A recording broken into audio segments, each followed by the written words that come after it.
asalaamaaleykum mbokki auditeurs yi Sud FM seen émission rétro sport ñi ngi koy amale fii ci Sud FM Thiès man Eumeu Ndiaye am yéene présenté leen ko ak suñu technicien bii di Papa Gueye.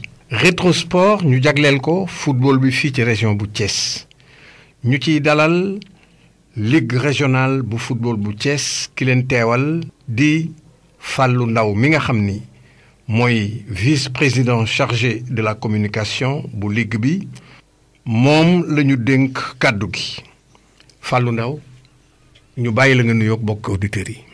jërëjëf Eumeu Ndiaye maa ngi lay nuyu di nuyu Pape Gueye di nuyu mbokk auditeur Sud FM yëpp am mbégte gu mag di ànd ak yow ci émission bi yow sunu mag nga sunu grand nga ñu ngi lay ñaanal wér ak gudd fan di ko ñaanal aussi képp koo xam ne rek yaa ngi jox nopp Sud FM di ñaan sunu kàddu yi fekk leen ñoon ñëpp ci jàmm ju kawe kawe seen jort. allahumma amiin Fallou jërëjëf ci ñaan gi waaye président Fallou laaj bu njëkk bi mooy kañ nga dugg ci ligue bi ak nag lan mooy sa jaar-jaar ci wàllu sport. waaw ligue de football bu Thiès nag mun naa la wax ne yàgg naa ci ndax. njëkk naa cee nekk ci jamono joo xam ne inspection régionale des sports da daan copte ay nit di leen ci dugal ma bokkoon ci ligue ba ci jamono jooju inspection de la jeunesse des sports copte woon nañ ma dugal ma ca demoon naa tamit ba bokk ci normalisation bi au temps wu président Fadel sax nekkoon fi président ma àndoon tamit ci ligue boobu ci jamono jooju nga xam ne dañ doon copte àndoon ceek président Mbaye Thiam mu nekkoon président ligue bi man ñu copte woon ma dugaloon ma ci ligue bi mais bi ñu jógee ci normalisation bi ba taxawalaat ligue bi ci laa ci dugaat en 2009 ma dugaat ci ligue bi en tant que président de district du département de Tivaouane. Mexe plus particulièrement defe naa fa nga nekkoon fa nga basé wu. waaw boobu maa nga Mexe di nekk vice-président chargé des affaires sportives de Goney Ngaye au moment où Moustapha Diagne nekkoon président ASC Goney Ngaye ci jamono jooju la nekk président district bu Tivaouane dugg ci ligue bi au même moment que l'actuel président de la ligue. yaakaar naa ne aussi président professeur d'éducation physique sportive nga.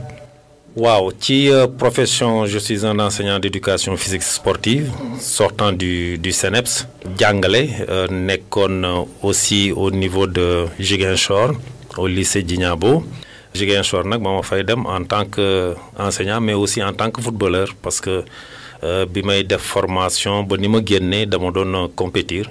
C'est en ce moment-là que la dem au niveau de Ziguinchor, au niveau du Casa Sport, qui m'avait amené à Ziguinchor pour me jouer. Donc, carrière professionnelle, c'est enseignant d'éducation physique sportive, mais aussi am nañu jaar ci football quand même en tant que pratiquant. Et je suis aussi un entraîneur parce que depuis 90 là amoon sama deuxième degré amoon ci ay promotionnaires yu bari. C'était la promotion de Locotte. ci la amee deuxième degré. Ensuite, j'ai fait la licence B avec les Demba Ramata, les Moustapha Seck, ñu bëri ci licence B boobu. Donc, j'ai aussi ma licence B en tant que technicien. mu ngoog mbokk yi ngeen di déglu waxtaan wi muy seen émission rétro sport ñu koy amale fii ci Thiès di waxtaan ci wàllu football di ci dalal ligue régionale bu Thiès ki ngeen dégg mu àddu di Fallou Ndaw di vice-président chargé de la commission communication président Fallou ligue régionale bu Thiès am na juróom fukki club ak juróom benn ligue 1 bi am ngeen ci benn muy Walidane ligue 2 ngeen am ci juróomi club muy CNEPS Excellence Thiès Football Club Amitié FC Stade de Mbour ak Jambar bu Saly national 1 ngeen am ci juróom-ñaari club muy US Rail Kayor Foot Toglu bu Diass Damel bu Tivaouane Kër Madior bu Mbour Petite Côte bu Mbour ak Demba Diop bu Mbour bu dee national 2 ñu am ci juróomi club muy Guney Mboro Ñaay FC ex Etix Africa Promo Foot United Academy ak Mama Gueye D1 féminin am nañ ci benn club muy Doxat bu Mbour D2 féminin benn club muy Tigres bu Thiès président du noonu la. waaw noonu la 56 club ni nga defee répartition bi aussi noonu la. waaw. président mel na ni kon Thiès Dakar su wéyee Thiès moo ëpp club ci Sénégal. waaw loolu moom la ñuy jàpp moom la ñuy tënk mais aussi pas uniquement sur le plan nombre soo xoolee ni nga waxee 56 clubs yi ni ñu taxawee. 20 yi laa wax mais boolewuma ci club yi. club division régionale voilà donc il y a 36 clubs yoo xam ne aussi nekk nañu ci division régionale 36 clubs en division régionale dinaa ci dellu si léegi c'est extrêmement important. mais soo xoolee ni nga ko waxee yëpp war na la ne ci palier footballu Sénégal yëpp Thiès est là-dedans. Thiès est là-dedans partout. Parce que Ligue 1 ña nga fa Ligue 2 ña nga fa National 1 National 2 football féminin première division deuxième division division régionale on est partout présent loolu tamit c'est important. dinañ ci ñëwaat bu ñu duggee ci. li nga xam ni mooy buntu bu njëkk bi ñuy ubbi. muy feeñal liggéeyub ligue bi. ndax tamit doon na baax ñu xam. ligue bi depuis son avènement en 2009 wax nga ko. muy premier mandat bu maître Pape Sidi Lo. 2009 2013 2013 2017. 2017 2021 2021 quatrième mandat 2024 2025. muy ñeenteelu mandat. et laaj bu njëkk bi ça coule de source. li ñu lay laaj rek mooy bi ñu leen falee bi ñu leen tabbee yan naal yan chantier ngeen taxawal. ngir mën développer le football de Thiès en général. waaw xam nga au sortir de la normalisation bi ñu fale dañoo lëlu. parce que booy doog a ñëw ci kër war ngaa xool kër gi ruq-ruqaat yépp xool li nga xam ne moo fi am ak li fi manqué. ci noonu dañoo lëlu tëgg plan boo xam dañ ko tëgg ci ñeent at nga xam ne ñu ngi ñuy doog a fal donc il faut ñu xool lan moo fi nekk l'existant. lan moo manqué naka lañ koy war a mun a utee ji ñu tëgg plan bi donc bi ñu xoolee gisoon nañu ne naam Thiès mu ngi woon ci football bi mais résultats yi tombewul woon comme ni mu waroon a tombe baaxul woon tellement parce que coupe gajoon na fi dugg en tant que ci compétition nationale mais aussi ci niveau petite catégorie bi ça ne jouait pas assez gisoon nañu tamit ne ci yenn palier yépp am na ci yoo xam ne Thiès nekkul woon présent ñu ne non il faut nag ñu dellu te pourtant tout le monde savait que Thiès regorgeait de talent sur le plan footballistique kon li nga mun a jàpp rek ne loolu moo ñu tere woon a am yenn résultats escomptés yi c'était une question d'organisation méthode et d'organisation loolu moo indi woon plan quadriennal bi ñu tëgg ko ci ñeent at daal na nag ci ñeent at yi bu jeexee war nañoo mun a dugal des résultats positifs fii ci région bi mais aussi jël ay coupe et puis palier bu nekk ñu placé fa ay équipe muy 2009 2013. voilà loolu nag li ko mënoon a kii ca ba ñu saytoo gisoon nañu ne benn sunu entraîneurs yi doyuñu. ñi tàggat gone yi doyuñu. wala même bu fekkee ne nombre bi am na mais qualité bi amul woon. parce que du ko jóg rek war a mun a tàggat ay gone. ndax booba sax maa ngi fàttaliku ni. même club nawetaan yi. disons. anciens footballeurs yi ñoo ca nekkoon. c'était pas des diplômés. Voilà. Ils n'avaient pas reçu de formation. Tout à fait. loolu bokk na ci constat yi ligue bi defoon ndax fekk naa benn waxtaan boo xam ni. jooyal nañu lu ni mel. voilà parce que résultat bala moo mun a am il faut que ñiy tàggat nit ñi pour ñu indi résultat ñoom ñu am une certaine capacité une certaine qualité. donc ñu tëgg plan bi daal ne il faut qu'on forme beaucoup d'initiateurs ñoo xam ne footballu ndaw yi lañ leen di jébal parce que résultat yi am ci kaw c'est parce que ci suuf fondement bi dëgër na kon ñooñu nga xam ne ñoo war a former ñiy indi résultat yi war nañoo am une certaine qualification. ñu woo Mame Moussa en ce moment c'était lui le directeur technique régional wax ak moom ne ko nag. Mame Moussa Cissé actuel l'entraîneur de l'équipe nationale féminine. nekkoon na fi aussi le chef du département des sports départemental. un entraîneur qui fait du bon travail. Tout à fait au plan national. parce qu'il a qualifié 2 fois l'équipe féminine au CHAN. Tout à fait bu mujj bi mooy Maroc 2025. tout à fait ñu teg ko. moom it ñu jox ko sas ne ko nag il faut que tu nous formes beaucoup de techniciens département bi yëpp ñu def ay techniciens lañ ko santoon sax pour mu def ko j'ai pas en tête fi mu nekk nii parce que j'ai pas ça sous l'œil mais lañ ko sasoon ne ko former ñu tant d'éducateurs former nañu ba former lu ëpp la ñu waxoon. en tout cas am na benn formation boo amoon pire gu rëy. waay maa nga fa woon. waay donc partout.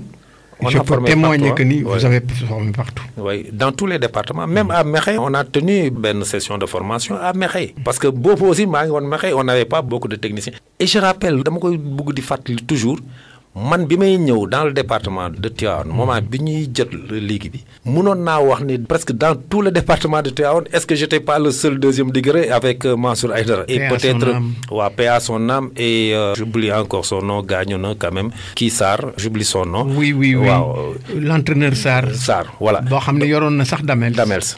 Donc il y avait pas beaucoup d'entraîneurs diplômés dans le département de Tivaouane donc ñu formé loolu dem à Mbour formé à Thiès on a formé beaucoup de techniciens et ensuite on s'est fixé des objectifs moi d'ici 4 ans 5 ans au maximum il faut que les trophées commencent à tomber dans la région mais yemuñu ci former rek les techniciens parce que boo former techniciens yi aussi te football bi nga bëgg ko doxal ci biir région bi il faut former les administratifs. Absolument ñi nga xam ne ñoom ñooy nekk président de club ñooy nekk secrétaire de club ou trésorier il faut les former ñu xam ñoom aussi naka la ñuy gérer un club loolu aussi manqué woon na dans la région de Thiès on a formé aussi les administratifs président secrétaire et on a formé tout le monde. Ensuite on s'est fixé des objectifs loolu bu amee war nga mën a dem nag uti les objectifs. benn problème lañ doon am moo doon toujours le problème de moyens mais il fallait trouver des raccourcis quand tu formes les techniciens formes les administratifs même boo amul ay moyens su nit ñi football di nga xam ne ñii am na lu ñu jàng et ils ont un chemin boo xam ne tracé nañ ko looloo indi nag après les résultats ont commencé à tomber. Justement résultats yooyu ñu ñëw ci donc seen premier mandat wax nga ko da ngeen a naal chantier yoo xam ne yii formation la au plan sportif au plan administratif former ay entraîneurs parce que wax naa ko le constat est fekk na ma fi les équipes étaient entraînées par d'anciens footballeurs mais mel na ni bi ngeen defee 4 ans nga baal ma ba def liggéey boobu résultats yi jot naa génn ci deuxième mandat bi yan résultats ñoo ci feeñ ñoo ci ruusee. mais résultats yi feeñ ci football thiessois mooy bi ñu duggee ci suñu deuxième mandat bi presque trophée yëpp après ñëw nañu dans la région. ñu demee nan. On a gagné la Coupe de la Ligue, on a gagné la Coupe du Sénégal, on a gagné des petites catégories. National, on a été champion national. Ligue 2, montée, on a été champion au niveau national. Et je me rappelle même d'une invitation pour nous defoon maître Pape Sidi Lo, président de la Ligue, muy comparer les résultats du Sénégal. U17, U20, Chad. Tout à fait, il a raison. Muy comparer résultats yooyu ak résultats yi ngeen defoon maanaam vous aviez tout gagné au plan national. Mais il a raison xam nga Sénégal bi mu fi gagné tous les trophées dans toutes les catégories nous Thiès on avait fini de le faire parce que Thiès sunu compétition yi nga xam ne mooy au niveau national des U17 ce sont les sélections régionales non. Sélection régionale c'était compétition yoo xam ne ligue yi ñoo yóbbu équipe. À Thiès on a gagné la sélection nationale des U17 on a gagné la sélection nationale des U20. On a été double champion d'ailleurs. Je rappelle que pour les compétitions des sélections régionales Kaolack et Fatick, Thiès est revenu avec les 2 trophées U17 et U20. L'année dernière, on a gagné encore les U17. À Ziguinchor, on avait gagné les U17. Donc, trophées yooyu yëpp dugg nañu dans la région de Thiès. Et au niveau club aussi, comme je l'ai dit, on a gagné tous les trophées. Nee naa la même pour la Ligue 2, montée en Ligue 1, xam nga toujours day am un classement final. Thiès a remporté aussi la Ligue 2, a remporté la Nationale 1, bu xam ne dañuy monter en Ligue 2. Donc, les résultats suivent. Mais nag taxul ñu ne résultats yi baax na. Justement parce que seetlu nañu ni Thiès def na un peu de régression par rapport ak représentativité club yi au niveau des différentes catégories. tey Thiès dinañ ci ñëw benn club dong la am en Ligue 1 benn club. loolu mel na ni c'est pas un bon résultat. waaw soo ko jëlee ci angle boobu mooy li ma la wax tout n'est pas rose il y a des choses yoo xam ne war nañ ko rectifier parce que Thiès fi mu nekk nii Walidane rek moo nekk en Ligue 1 mais il faut se rappeler que amoon nañ jamono boo xam ne loolu mooy régression bi ngay wax parce que soo amee Jàmbaar am Stade de Mbour am Mbour Petite Côte am CNEPS ñoom ñëpp ñu nekkoon Ligue 1. wàcc ñu dem ba nga xam ne benn équipe moo nekk en Ligue 1 il y a régression il faut le dire mais il faut que ñu jàngat en profondeur lan mooy indi loolu. lan moo ko indi. benn le club a une responsabilité dans ça parce que lépp du nekk rek sous la responsabilité de la ligue parce que compétition club une grande part dafa nekk dans la responsabilité du club. Jàmbaar nekkoon Ligue 1 mu wàcc xam nga quand tu gagnes nga nekk dans un centre de formation si tu perds presque la moitié de tes joueurs qui t'ont fait gagner tu recommences à zéro. waaw mais justement loolu mooy problème mu académie. waaw académie dañuy former pour jaay. waaw mais est-ce que. donc ça veut dire ils peuvent pas gagner sur les deux tableaux. waaw loolu laa lay wax ni xam nga loolu li ko waral mooy parce que amuñu capacité amuñu doole bu ñu mën a téye seeni joueurs. loolu am nañ ci responsabilité mais accompagnement bi aussi certainement bokk na ci quand tu formes nga gagné am 10 joueurs yoo xam ne ci ñi la gagné loolu la ñu bokk ñu am contrat feneen ñu leen di fay plus que li nga xam ne moom la ñu amoon fii quelquefois tu as des difficultés pour les retenir alors que soo amoon peut-être la moitié wala les 2/3 ci li ñu leen di proposé fële peut-être tu auras la capacité de les retenir mais soo amul loo leen téye tu es obligé de les laisser partir parce que yow aussi sa académie dafa war a dund ni muy dundee xaalis buy dugg mooy dundal ñeneen ñi nga xam ne aussi ñooy compétir loolu mooy indi ce n'est pas uniquement dans la région de Thiès mais presque toutes les académies am nañu problème bu mel noonu la preuve académie yu bëri bu ñu gagné au niveau national bay dem au niveau africain quelquefois ils font une représentation boo xam ne c'est pas à la hauteur de l'attente parce que tout simplement seen joueurs yi dañuy dem ils recommencent à zéro loolu dal nañu fii à Thiès beneen bi aussi mooy regressé nañu ci kaw mais quand même il faut reconnaître comme ni ma ko waxee que palier bu nekk au moins la ligue parvient à placer un club te loolu dafa bokk ci objectif yi dafa bokk ci ligue li muy def mooy fexe ba palier bu nekk ñu am fa au moins club ña xam ne ña nga fa woon ñu jéem leen est-ce que le ratio léegi nag ñi wàcc loolu mooy objectif non atteint on est d'accord il y a un objectif non atteint mooy ci ligue 1 bi am na équipe yu wàcc te peut-être waruñu woon a wàcc. mu ngoog mbokk yi ngeen di teewlu ba tey Rétro Sport ñu ci dalal Fallou Ndaw mi nga xam ne mooy vice-président chargé de la communication bu ligue régionale bu Thiès Fallou ñu ngi seq ak moom waxtaan ci wàllu football bi ni mu tëddee fii ci Thiès président Fallou wax nga ko et premier plan quadriennal bi yéen a ngi ko naal 2009 def ci liggéey bu am solo ba résultat yi ruus ci deuxième mandat bi nga xam ni moo doon 2013 2017 kon nag mën nañoo jàpp ni ligue bi bég na ci première phase u plan bi. am na sax loo xam ne war naa ko cee yokk parce que ñëw na ba yegg si fii. xam nga lépp cheminement la. objectif ba ngay atteindre en 4 ans. sooy dem ci deuxième mandat bi da nga war a am un autre objectif. nekkatul ci la nga atteindre ba pare waratul nekkati objectif te lii di continuer di am ba léegi nii. dafa déparé depuis ci plan quadriennal bi dafa am lu ma la fàtte wax ci plan bi mooy bi ñuy ñëw le nombre de clubs dans la région de Thiès tollul woon nii on était loin de ce nombre là. Absolument. boobu aussi bi ñuy ñëw massification dafa bokkoon ci sunu objectif mooy fexe ba football bi fépp fu mu nekkul dans la région de Thiès ñu yóbbu fu football. justement. waaw tegal foofu sa baaraam. est-ce que aujourd'hui tey jii tembe. 56 clubs yi.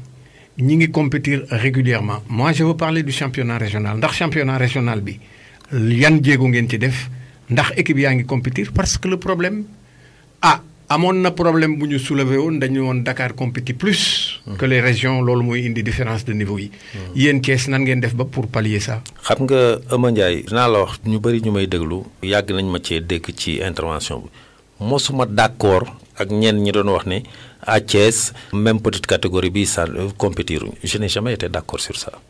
compétition yi mën nañu jàpp ne doyul parce que le nombre de clubs n'était pas à ce nombre mais club yi fi nekkoon ñu ngi doon compétir dans la petite catégorie. je l'ai dit que tout à l'heure que man nekkoon naa président district au niveau de Tivaouane 2 mandats 8 ans. et dans le département de Tivaouane la petite catégorie da daan compétir en U17 et en U20 cadet et junior. mais nombre de clubs yi ñoo bëriwul woon moo tax compétition yi mënul woon a bëri léegi nag quand on est à 36 clubs mais mënuñoo wax ne les compétitions la bëriwul au contraire sax dafay dem ba président club division régionale yi compétition bi dafa leen di sonal parce que ça demande énormément de moyens te amuñu moyens yooyu su division régionale bu président club yi amoon moyen les gens allaient jouer plus que li ñuy jouer fi mu nekk nii. yaa ko wax moyen. oui il y a un problème de moyen. je pense que c'est le nerf de la guerre. oui c'est un problème. boo xam ni problème bu mag la. ci football sénégalais. Oui. les clubs souffrent de manque de moyens et d'ailleurs. bu ñu leen joxee kàddu di nga leen dégg ñoom. di nga leen dégg seeni doléances. di nga dégg aussi ni nga xam ni jàngat bi ñuy def. ci ligue bi. li wóor ba wóor mooy yéen ligue bi. ndax taxawal ngeen une politique de recherche de moyens pour accompagner les clubs. parce que je pense que vous avez une commission sponsoring. vous avez une commission financière et cetera ban liggéey la ligue bi def pour gunge club yi ci loolu. waaw xam nga foofu nag moom am na problème. Pourquoi war nañ ko mën a jàngat dans sa profondeur xam nga recherche de moyens du ay 100 000 200 000 wala yoo xam ne dañ koy accompagner kii man dama jàpp ne autorités yi ak ñi nga xam ne ñoom ñoo nekk ci biir dëkk bi war nañu mën a gën a accompagner ligue bi pour mu am ay leviers yu ñuy activer pour moyens yi mën a daan par exemple. Bon, une fois j'ai dit à l'ancien ministre d'ailleurs je lui ai dit que Matar Ba non c'était avec Diatara. Diatara quand il était là am na bon moment bu ñu dagalee au Sénégal j'ai dit club yi peut-être li ñu gën a soxla mooy société yi ak yenn entreprise yi nekk fii état mun leen a accompagner ba ñooñu am gis ne c'est une nécessité à la limite même entre guillemets une obligation que ñoom ñuy jël ci seen ressources di accompagner les clubs sur le plan sportif en sponsoring. Bon ñu ne ñoom dañuy jël nangam dugal ko ci sport bi même buñ ko joxul club ñuy jox ko ligue bi xam nan lay defee dispatching bi. waaw mais est-ce que entreprise yooyu aussi. n'ont pas un souci de visibilité d'autant plus que le championnat n'est pas attractif. Peu de monde y assiste mais je pense que la tendance commence à être changée. Voilà certainement boobu man à chaque fois bu ñu waxee dinaa joxoñ peut-être ñun cellule de communication peut-être on n'a pas trop bien vendu les compétitions régionales parce que compétition régionale bi championnat régional mooy compétition ligue.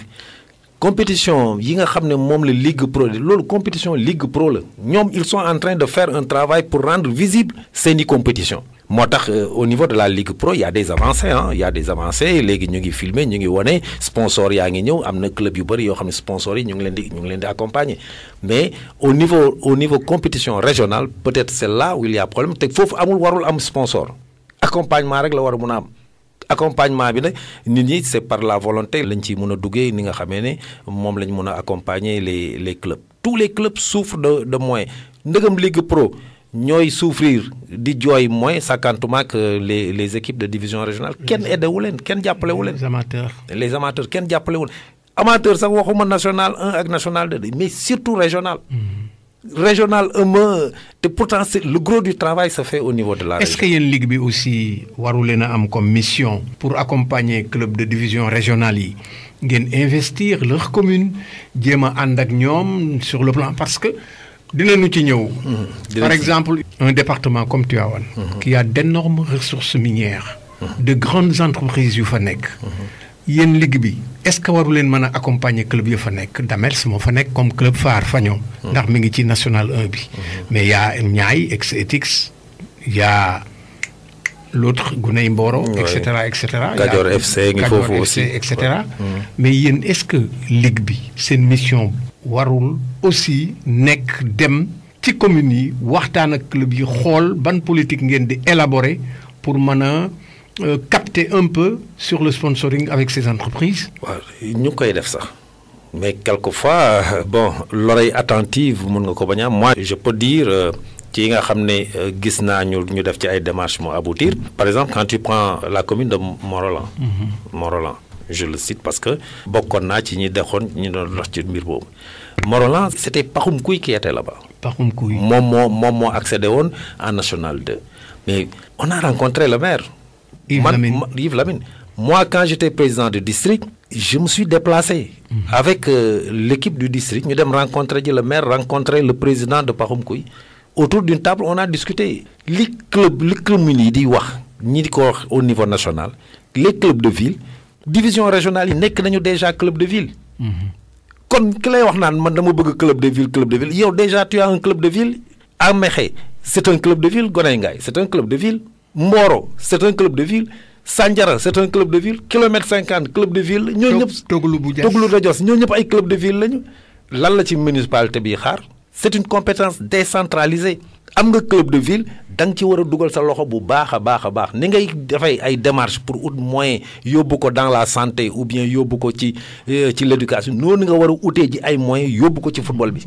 Ci sport bi dans sa globalité et le football en particulier c'est là où pour moi les communes dañuy faillir à leur mission quelquefois dañuy échouer fofu et il faut leur dire ça en face xamal leen ni fii da ngeen fi échouer parce que football bi sport bi compétence transfert la yow am nga club de ville yow yaa war a mën a fexe ba sa club de ville boobu nekk vitrine u dëkk bi ñun on communique sur ça du maa ngi ni di ko waxaat ni ñu ngi may dégg mais dañuy dugg seen nopp yi génn ci ligue nag loolu rek la mën. mais il y a des municipalités quand même qui font des efforts. benn c'était lu ci par exemple. bon je sais que à Saly par exemple dégg naa seen municipalité bi mu ngi ciy jàpp bu baax. peut-être Sandiara Ousmane Gueye waaw.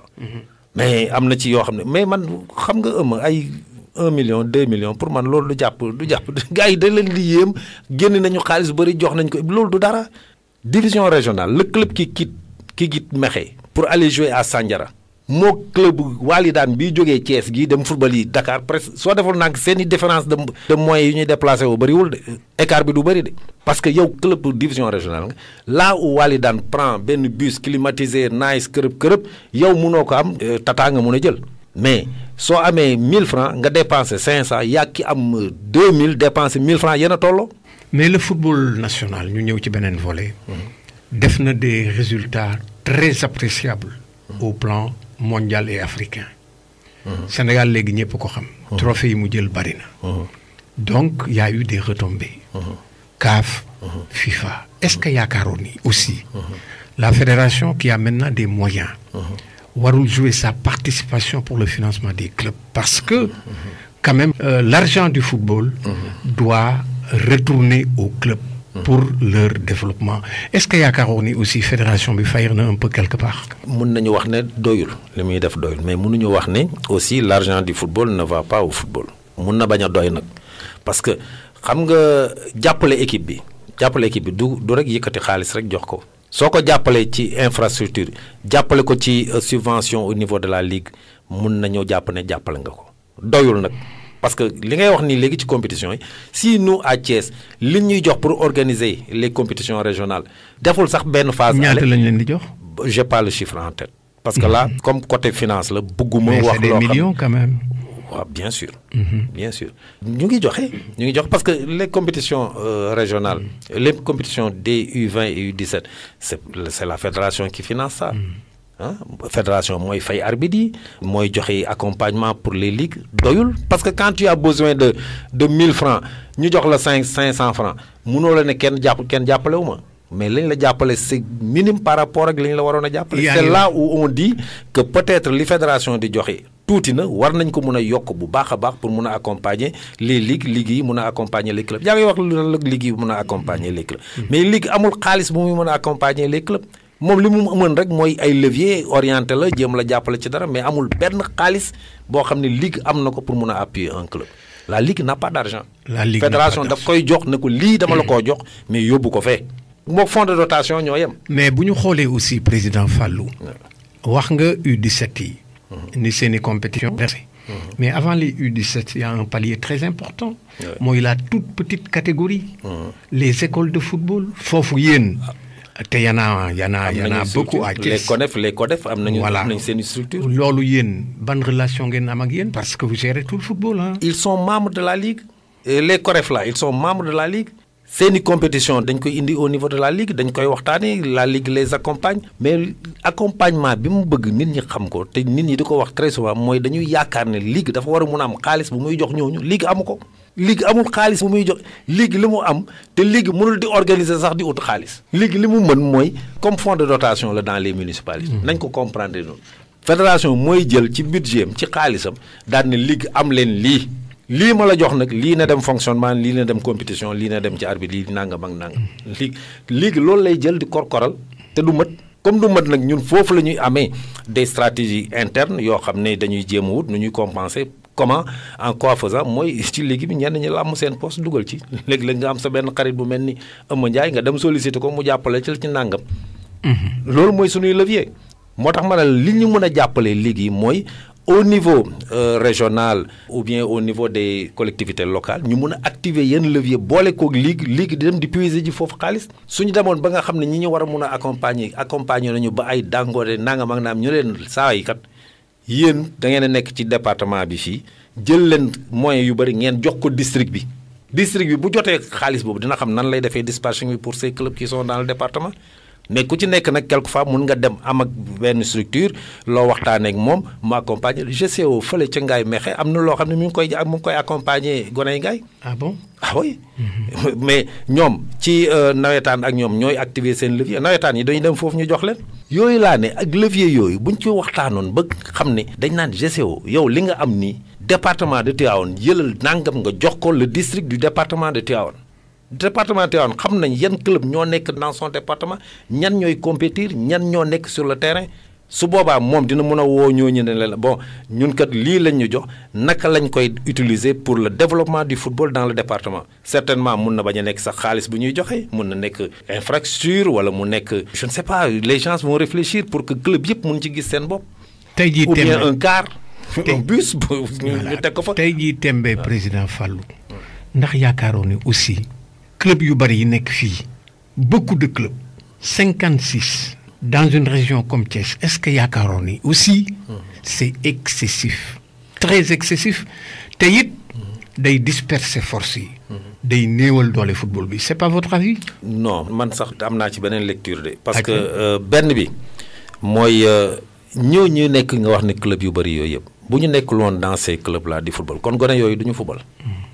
Ils sont nombreux ñoo xam ne foofu rek la mën a compétir rek au niveau des clubs de division régionale soo loolu amul boo wàññi club yooyu ñoom peut-être du ñu compétir te pourtant comme li may wax très souvent ligue pro yi ci division régionale yii la ñuy puiser les bons joueurs di leen yóbbu kon le nombre de clubs c'est vrai mun na wàññi résultat ñenn ñi parce que les forces sont dispersées c'est là où maintenant il faut que les gens travaillent intelligemment Walidane du moom rek yeneen club yi fi nekkoon yëpp ñu nekkoon nañu en Ligue 1 mais la leen doon dal mun na dali Walidane mooy Walidane dafa waroon mun a nekk club bu Thiès boo xam ne talent thiessois bi gën a aay dafa war a football Walidane bala muy football yi feneen. ah justement loolu.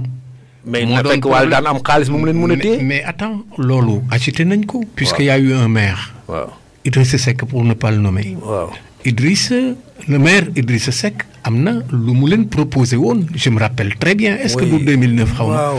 mais la mu wax c'est très clair mooy bi ASC Thiès qualifié je pense. pour la finale de la Coupe du Sénégal. mu yëkkati millions yu bari jox leen. l'US Rail aussi dans la petite catégorie je crois que junior yi la. qualifié finale avec l'entraîneur Badara Ndiaye. mu yëkkati xaalis bu bari jox leen. ba pare nag ne leen kaay leen. ñu toog mu ne leen. lii dëgg mooy. nañu restructurer football bi. indi un club de ville boo xam ne man maire bi. dinaa ko jox les moyens suffisants. pour qu'il représente la région. waaw loolu. da ngeen koo bañ. Ama Ndiaye. xam nga limal naa la fii dëkk yu bari yoo xam ne am nañu déjà un club ces vœux pieux là. vœux pieux non waaw moom laa ko tuddee. je vais y arriver. xam nga man du ma marché. moment ba mu koy wax. kan moo nekkoon en national première division. c'est pas l'US Rail. waaye et puis demoon nañu moment boo xam ne en ligue professionnelle. am na ay équipe yoo xam ne nekkoon nañu fi en ligue professionnelle jamono jii bu fi nekkoon bu waxoon dama ne ko demal nga jàppale Walidane est déjà en ligue 1. moom mooy vitrine footballu Thiès. mais est-ce que boo ko waxee loolu yéen ligue bi duñ leen. non amul problème non. sikki leen ne leen attention Walidane rek nekk ko fi non defal nag c'est-à-dire mais du tere di nga jàppale ñeneen ñaa mais na nekk vitrine bi la nga le gros du moyen yóbbul ko Walidane loolu kenn du ko bañ. man jàpp naa ne au niveau de la ligue gën a duuf ci nag wi daal nañ ko jox Walidane la ligue kenn du ko bañ.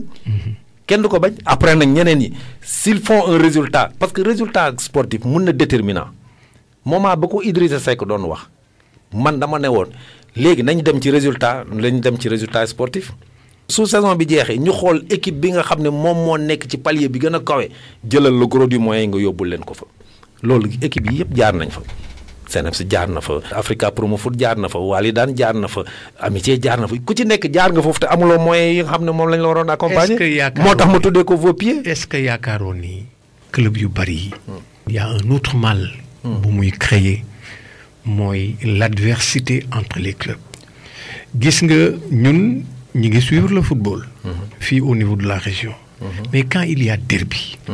mais c'est un combat à mort. dinañ dem sax ba te loolu ça s'est passé il y a 2 ans.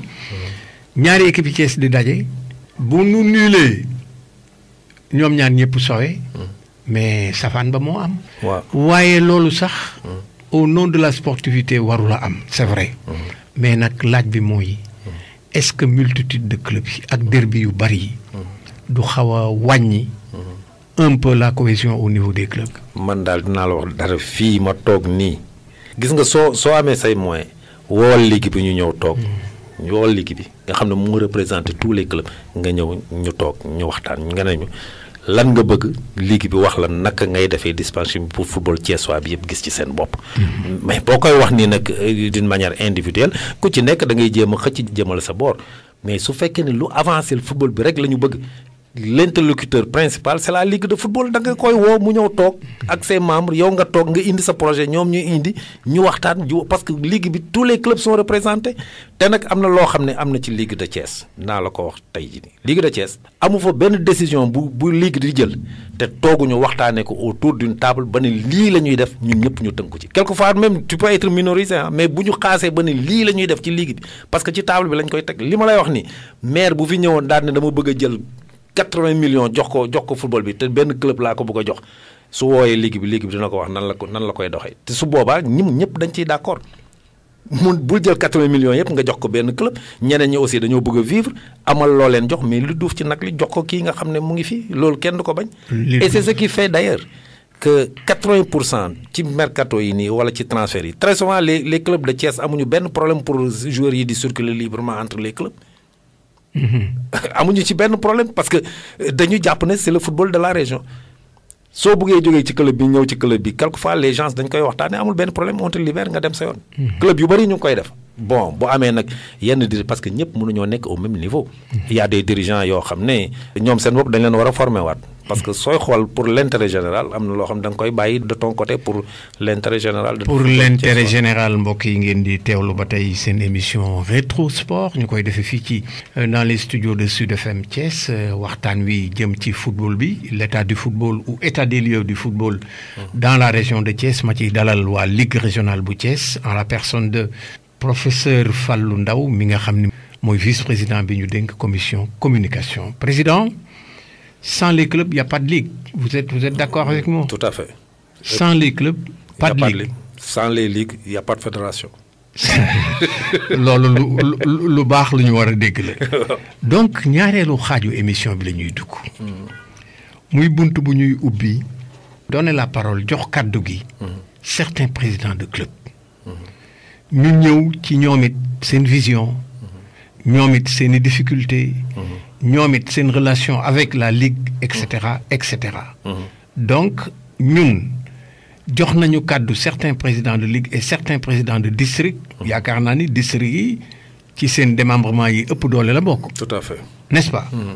ki ñu jëkk a déglu mooy notre seul club de Ligue 1 muy Walidane kan moo leen jiite président Algaf Diagne ñëwaat na ci bu baax ñu déglu ko laata ngay jàngat propos yi mu yëkkati.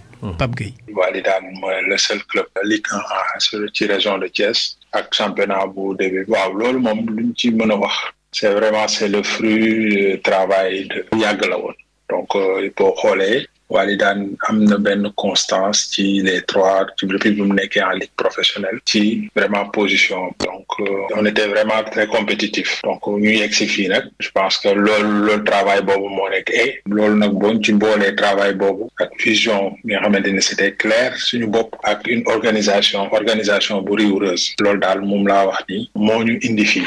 loolu weesoo secret affaire loolu moom secret bi amul dara luñ ci inventé ñun lu dul suñu préparation ci yenn aspect yoo xamante vraiment c'est important de cette année mooy préparation bu minutieuse bi nga xamante ni def nañ ko. accent particulier sur la préparation physique et mentale de nos joueurs depuis saison bi. wax leen ñun ñooy ñan ñu bees ñeent ñi fi nekkoon ak ñun ñooy ci lan moo nekk suñu mentalité ci championnat bi lañ ci namm. aussi deuxième point bi mooy recrutement bu ñu def recrutement ciblé lañ def. voilà privilégié ay profil yoo xamante ni ànd naag ñun ni ñu bëggee footballé njaxase nag expérience ak jeunesse. suñu beneen aspect bi boo xam ne moo am solo mooy esprit d'équipe bi ak discipline. loolu vraiment leur climat de confiance la ñu essayer de mettre ci équipe bi ak rigueur bi ci war au sein du club surtout ci équipe du football bi rek sportif administratif et tout donc loolu tamit élément mais sans compter nag pour terminer peut-être beneen élément bu am solo bi mooy soutien aux supporters yi ñu am Walidane supporters yi ñu am vraiment wane nañu taxawaay bu rafet supporters yi duñu xeex duñu xuloo dañ ñëw supporter suñu équipe ni mu waree match ba jeexee ñu dem donc loolu daal ñu leen ci jërëm vraiment mu nekk une fierté nag pour ñun seen soutien quelle que soit nag la situation parce que jaar nañ ci ay situation yu métti mais dañ fa toujours des donc et loolu vraiment daf ñuy motiver loo xam ne c'est un atout pour nous supporters yi ñu am ñun ku gën a neex nag mu gën a yokk maintenant ci suñu objectif je pense que à court terme objectif bi ñu njëkk am c'est vraiment le maintien on vise le maintien cette année et am une place honorable dans le championnat loolu mooy suñu objectif cette année maintenant à moyen et long terme vraiment c'est renforcer la position de Walidane sur la Ligue 1 et plus tard maintenant c'est vraiment devenir un club phare un club qui joue les premiers rôles dans le championnat pour nekk club boo xamante ni inspirer les meilleurs joueurs les meilleurs entraîneurs les meilleurs dirigeants thiessois ñu ñëw bokk ci club bi def ko un grand club loolu mooy suñu vraiment vision à long terme ma ci question ci topp ma ci travaux en fait la Ligue de Thiès je pense que liggéey bu am solo la je pense que c'est encourageant vraiment ça montre ngi wone vraiment benn engagement boo xamante ni pour développer football thiessois on a constaté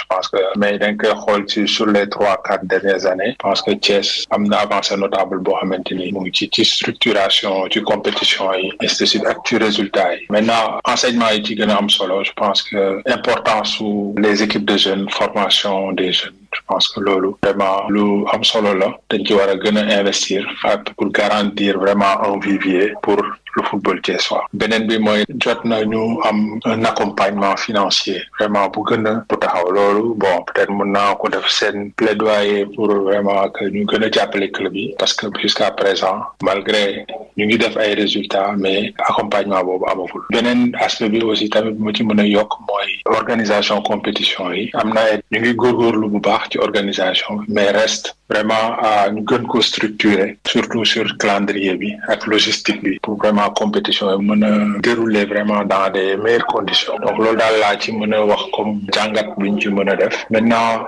recommandation yi je pense que li ma ci mën a yokk mooy problème infrastructure posé wu na am na ay avancées je pense que Stade Lat Dior bu ñu teg kii avancé bu rëy la te am na ay retombées vraiment tax na équipe yi gën a compétitif ci région de Thiès surtout la département de Thiès donc maintenant gazon bi c'est une chose mais aussi infrastructure du terrain de jeu bi rek les gradins aussi xam nga loolu ci la bokk te loolu buñ ko mënee vraiment moderniser yokk ay tribune Stade Maniang Soumaré def ay couverte vraiment jox plus de gëdd yi nga xamante ni ñooy supporters yi parce que conditions seetaan yi gën a abordable parce que loolu aussi ci ay recommandations yoo xamante war nañ ko mën a def beneen biñ ci yokk mooy ñu mënee partenariat avec entreprises locales yi loolu vraiment loo xamante ni war nañu impliquer vraiment essayer trouver nu ñu impliquer secteur privé bi ci vraiment ñu jàppale ñu ci pour mobiliser ay ressources financières yoo xamante ni dañu mën a permettre ñuy def yooyu par exemple comme surtout sur les infrastructures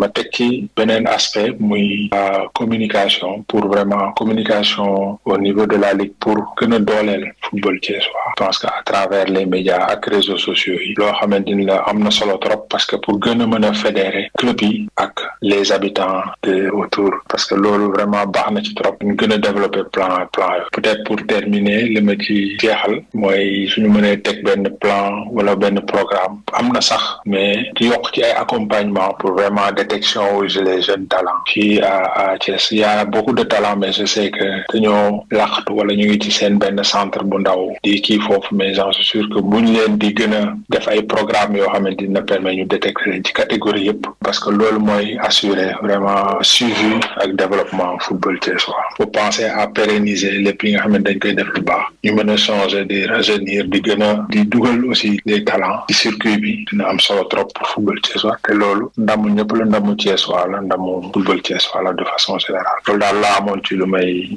wax ci question yooyu. président Algaf Diagne bu Walidane président Fallou laal na point yu bari. damay jëkkee bim la laal yow. muy baax na ngeen investir les médias et les réseaux sociaux pour rendre plus visible votre travail et le travail des clubs ak les compétitions. waaw loolu dëgg la xam nga avant muy intervenir wax naa ne peut-être quelque part ñun cellule de communication de la ligue peut-être am na foo xam ne fayir nañ fa on n'a pas trop bien vendu sunuy compétition au niveau régional mais ma yokk ci ne am na ci yoo xam ne division régionale bi la mais am na yoo xam ne wax na ko du division régionale parce que communication bi nga xam ne moom mooy nekk au niveau de la ligue pro c'est pas la ligue ñoom am nañu seen cellule de communication tous les clubs de ligue pro am nañu seeni cellule de communication ñun cellule de communication de la ligue de football de Thiès li ñu war a gën a jaay mooy notre division régionale. voilà éléments yi dafa bari moo tax dañuy tënk rek et peut-être xëy na président Algaf ñëw na aussi ci man li ma gën a jàpp mooy indi na ay maanaam li ñuy wax ay conseil wala boog ay digle yoo xam ni def na ko mooy que la ligue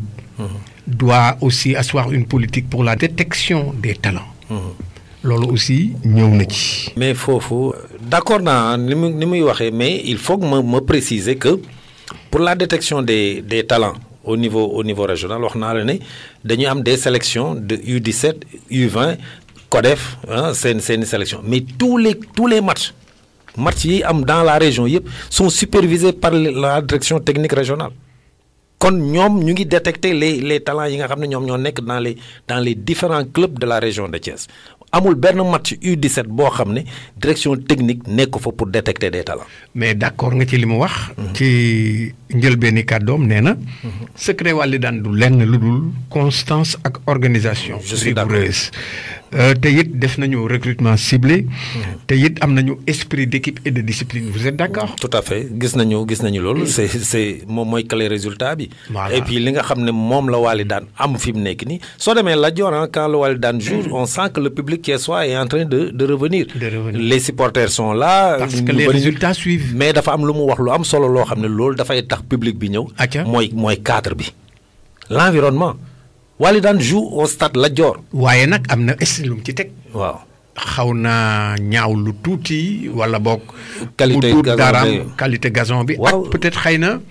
confort bi stade bi war a am muy chaise yu baax. nit ñi mën a toog à l'aise. mais moo tax xam nga loolu foofu laay ñëw ama Lat Dior liñ fay jouer moo indi public parce que lu mu bon cadre bi tane na. mais boo ko indee Maniang Soumaré wala ngeen ou cadre bi n'est pas tellement attrayant am na ñoo xam ne bu fekkee da nga nar a ñëw seetaan si match gën a sonn ñi nga xam ne ñoom ñooy football quelquefois les gens ils restent chez eux. kon infrastructure ak cadre bi accueillir la compétition dafa am solo pour nit ñi mun a ñëw seetaan si. moo tax d'accord naag moom ne war nañu gën a améliorer environnement bi ba cadre bi gën a neex nit ñi mun a gën a nekk à l'aise bu ñëwee seetaan si mais li ñu am Lat Dior tane na par rapport ak Maniang Soumaré ñaari stade yooyu rek am sax dans la région. loolu moo tax tamit public bi tamit tarde à coller carrément autour de l'équipe. leneen la nag. nga may ma wax ko. rapidement mooy Thiès amuñu culture supporter gis nga sunu club yi li tax. les supporters de Walidane sont très actifs. waaw non mais commencé na ren. mais Walidane avant muy ñëw fi est-ce que amoon na. mais équipe bu dul gagné noo koy supporter. mais très bien mais doo xaar ba équipe bi gagné nga doo ko supporter. waaw wax nga dëgg boo ko supporter wul du gagné. wax nga dëgg. waaw mais loolu la sa club yi il faut ñu liggéey pour am des comités de supporters te comité de supporters kenn du la transporter yow yaa war a lamb sa poste def ci dem supporter ji équipe. dem supporter ji. président dañuy jàll ba Mbour. ndax Mbour tamit ci seen territoire la bokk. fekki fa le président Moussa Mbaye. Moussa Mbaye mooy président stade de Mbour mooy le tout nouveau président du stade de Mbour.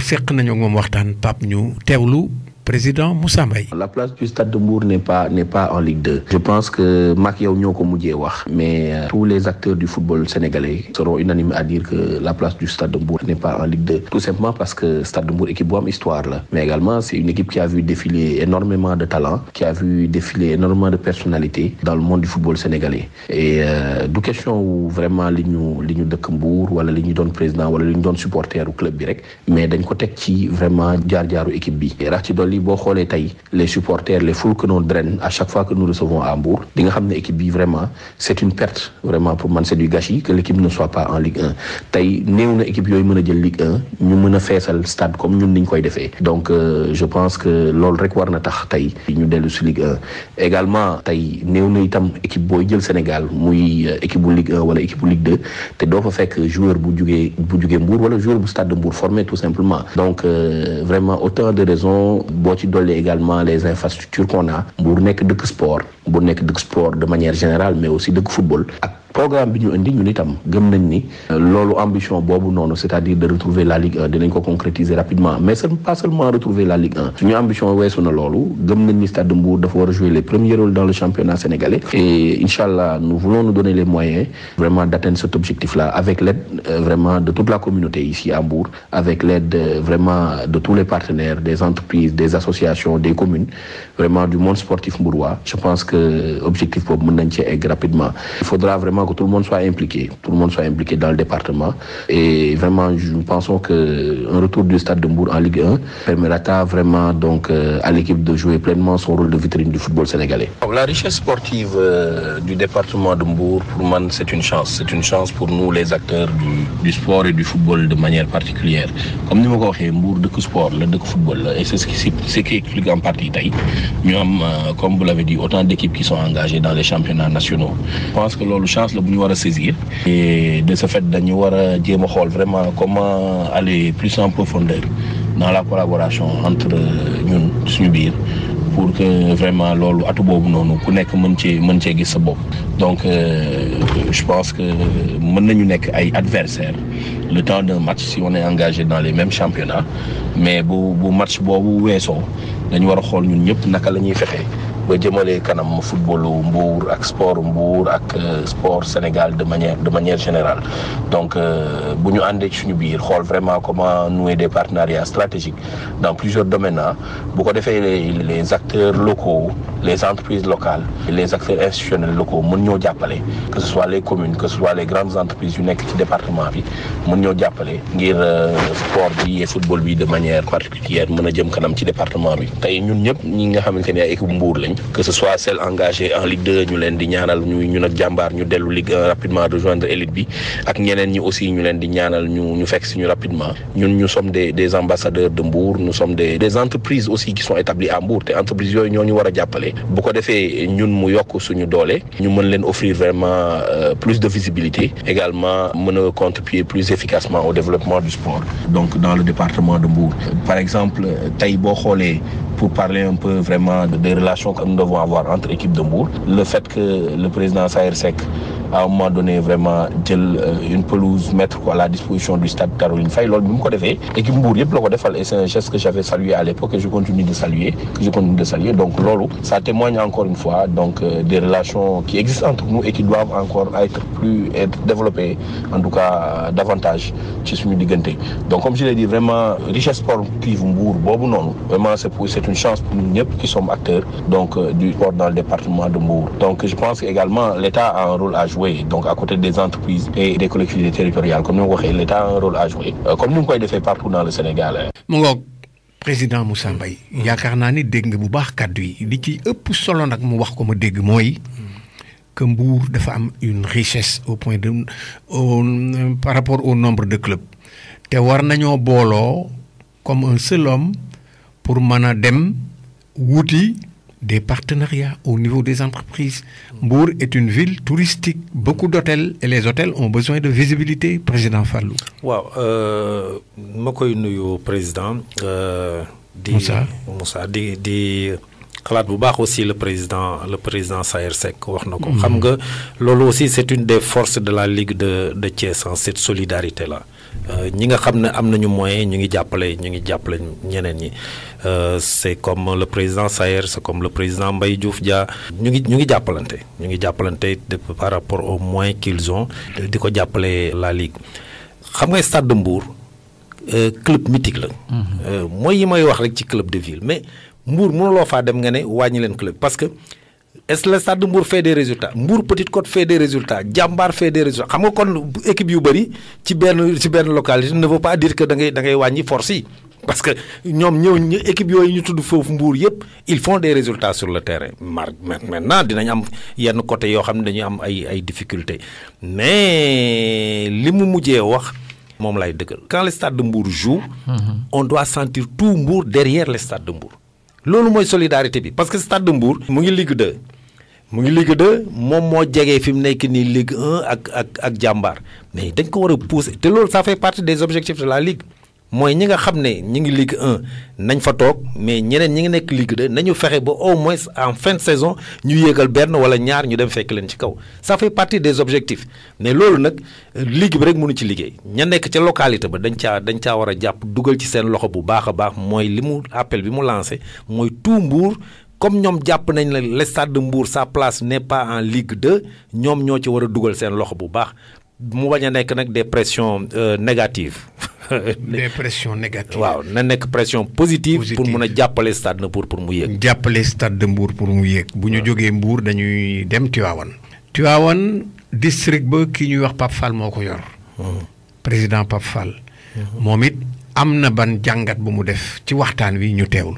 waaw doyen mu ñu ngi lay nuyu bu baax vraiment di la ziar di magnifier vraiment nag le travail bi nga xam ni yow yaa ngi koy def au niveau de le sport en particulier le football vraiment ñu ngi la si remercier bu baax a baax gis nañu ko di wax rek nos clubs là du district de Tivaouane bi nga xam ni man maa ko jiite donc problème yu ñu njëkk a am suñu problème majeur ce sont les problèmes financiers donc finance bi daal les moyens manquent au niveau de nos clubs tu sais que talent yaa ngi fii mais nag dañuy wax ni football moom xaritam bu njëkk mooy moyen bu amee moyen rek da ngay gis ni dina mën a dox ndax doon nañ souffrir par rapport ak nos infrastructures mais depuis que Tivaouane am benn terrain synthétique donc ñu ngi gis ni résultat yaa ngi ñëw yeneen club yi sax dañuy obligé ndax xam nga boo xoolee le département de Tivaouane dafa xaw a spécial ndax club yu si bari seeni commune bopp la ñu ne donc foofu boo xoolee ñoom ñëpp bon amaguñu terrain ba nga xam ni terrain bu nekk norme la mais da ngay gis ñu si bari sont obligés de recevoir à Tivaouane pour pouvoir pratiquer leur sport carrément donc pour cela nag moo waral depuis que terrain bi gis des avancements si résultats yi ndax terrain bi mu amee ñu commencé se compétir gis nañ ni am nañ 2 montées en national 1 et en national 2 en l'occurrence les Damel de Tivaouane et l'ASC Guney Mboro bi nga xam ni fii la doon recevoir à Tivaouane donc daal li ñu gën a souffrir daal mooy les problèmes financiers ak tamit yeneen communes yi bu ñu leen mën a jàppale ba ñu am terrain ñu ngi ñuy signaler que ni Ngaye c'est en cours commencé nañu di defar seen terrain pelouse donc l'équipe sax il est obligé de recevoir maintenant à Tivaouane tous ces matchs donc loolu daal lañ mënoon a wax par rapport ak li nga xam ne mooy suñu problème bon xëy na problème terrain amoon na mais comme yàlla def na am nañ benn mën nañ si jàppandoogum ba yàlla def indi yeneen yi bi si des mooy par rapport aux moyens yi nga xam ni dafay manquer complètement. mu ngoog kooku di président Pape Fall. président Fallou man ni ma jàpp ci waxam mooy y a des problèmes financiers maanaam wàllu xaalis bi daal xaw na faa sooxe mais it wàllu infrastructure yi jumtukaay yi ñuy footballé aussi dafa raar trop dafa rafle ci communes yi ban jàngat rapidement. waaw loolu am na nag ñuy def effort wax na ko léegi à Mekhe avec le maire Maguette Wade ma ngay defaraat stade bi njëkkoon na ko defar cadre bi amélioré na ko ma ngi fay teg. amagul pelouse. pelouse rek fa manqué gum ma ngi ko fay teg xam naa ne. suupa dina c'est le plus important. projecteur yaa ngi fa et tout Tivaouane am na pelouse am na projecteur mais problème bi nga xam ne Pape Fall moo ma remplacé au niveau du district de Tivaouane. mais li mu wax c'est-à-dire nit ñi man su ma amee daal lu ma leen di yóbbante mooy atu da nga koy téye doog a wuti leneen. Damels yéeg na ren en national mu ngi N1 Guney Mboro mu ngi N2 Tivaouane amul benn club bu nekk en ligue professionnelle en ligue 2 et il y a un moment où am moom ci biir Thiès moom moo fa amoon ligue 2 d'ailleurs c'était avec Kayor Foot mujj na wàcc ñëw na à Thiès fële amul Ligue 2 l'objectif premier bi war a njëkk a nekk dans le département mooy placer un club en Ligue 2 kan moo fa gën a jekk pour dem en Ligue 2 c'est la Damels naturellement kon il faut que les gens se mobilisent autour des Damels pour moom mu yéeg en Ligue 2 heure bu yéegee day libérer place boobu au niveau de Goney Ngaye mais li ma waxoon waa Damels yi il faut que ñu comprendre Damels progressé wul dafa dellu place am parce que dafa nekkoon national 1 wàcc. Goney Ngaye dafa nekkoon national 1 wàcc. mais Tivaouane joué na Ligue 1. moi je me rappelle ci terrain champ de course ba. joué Tivaouane gi première division.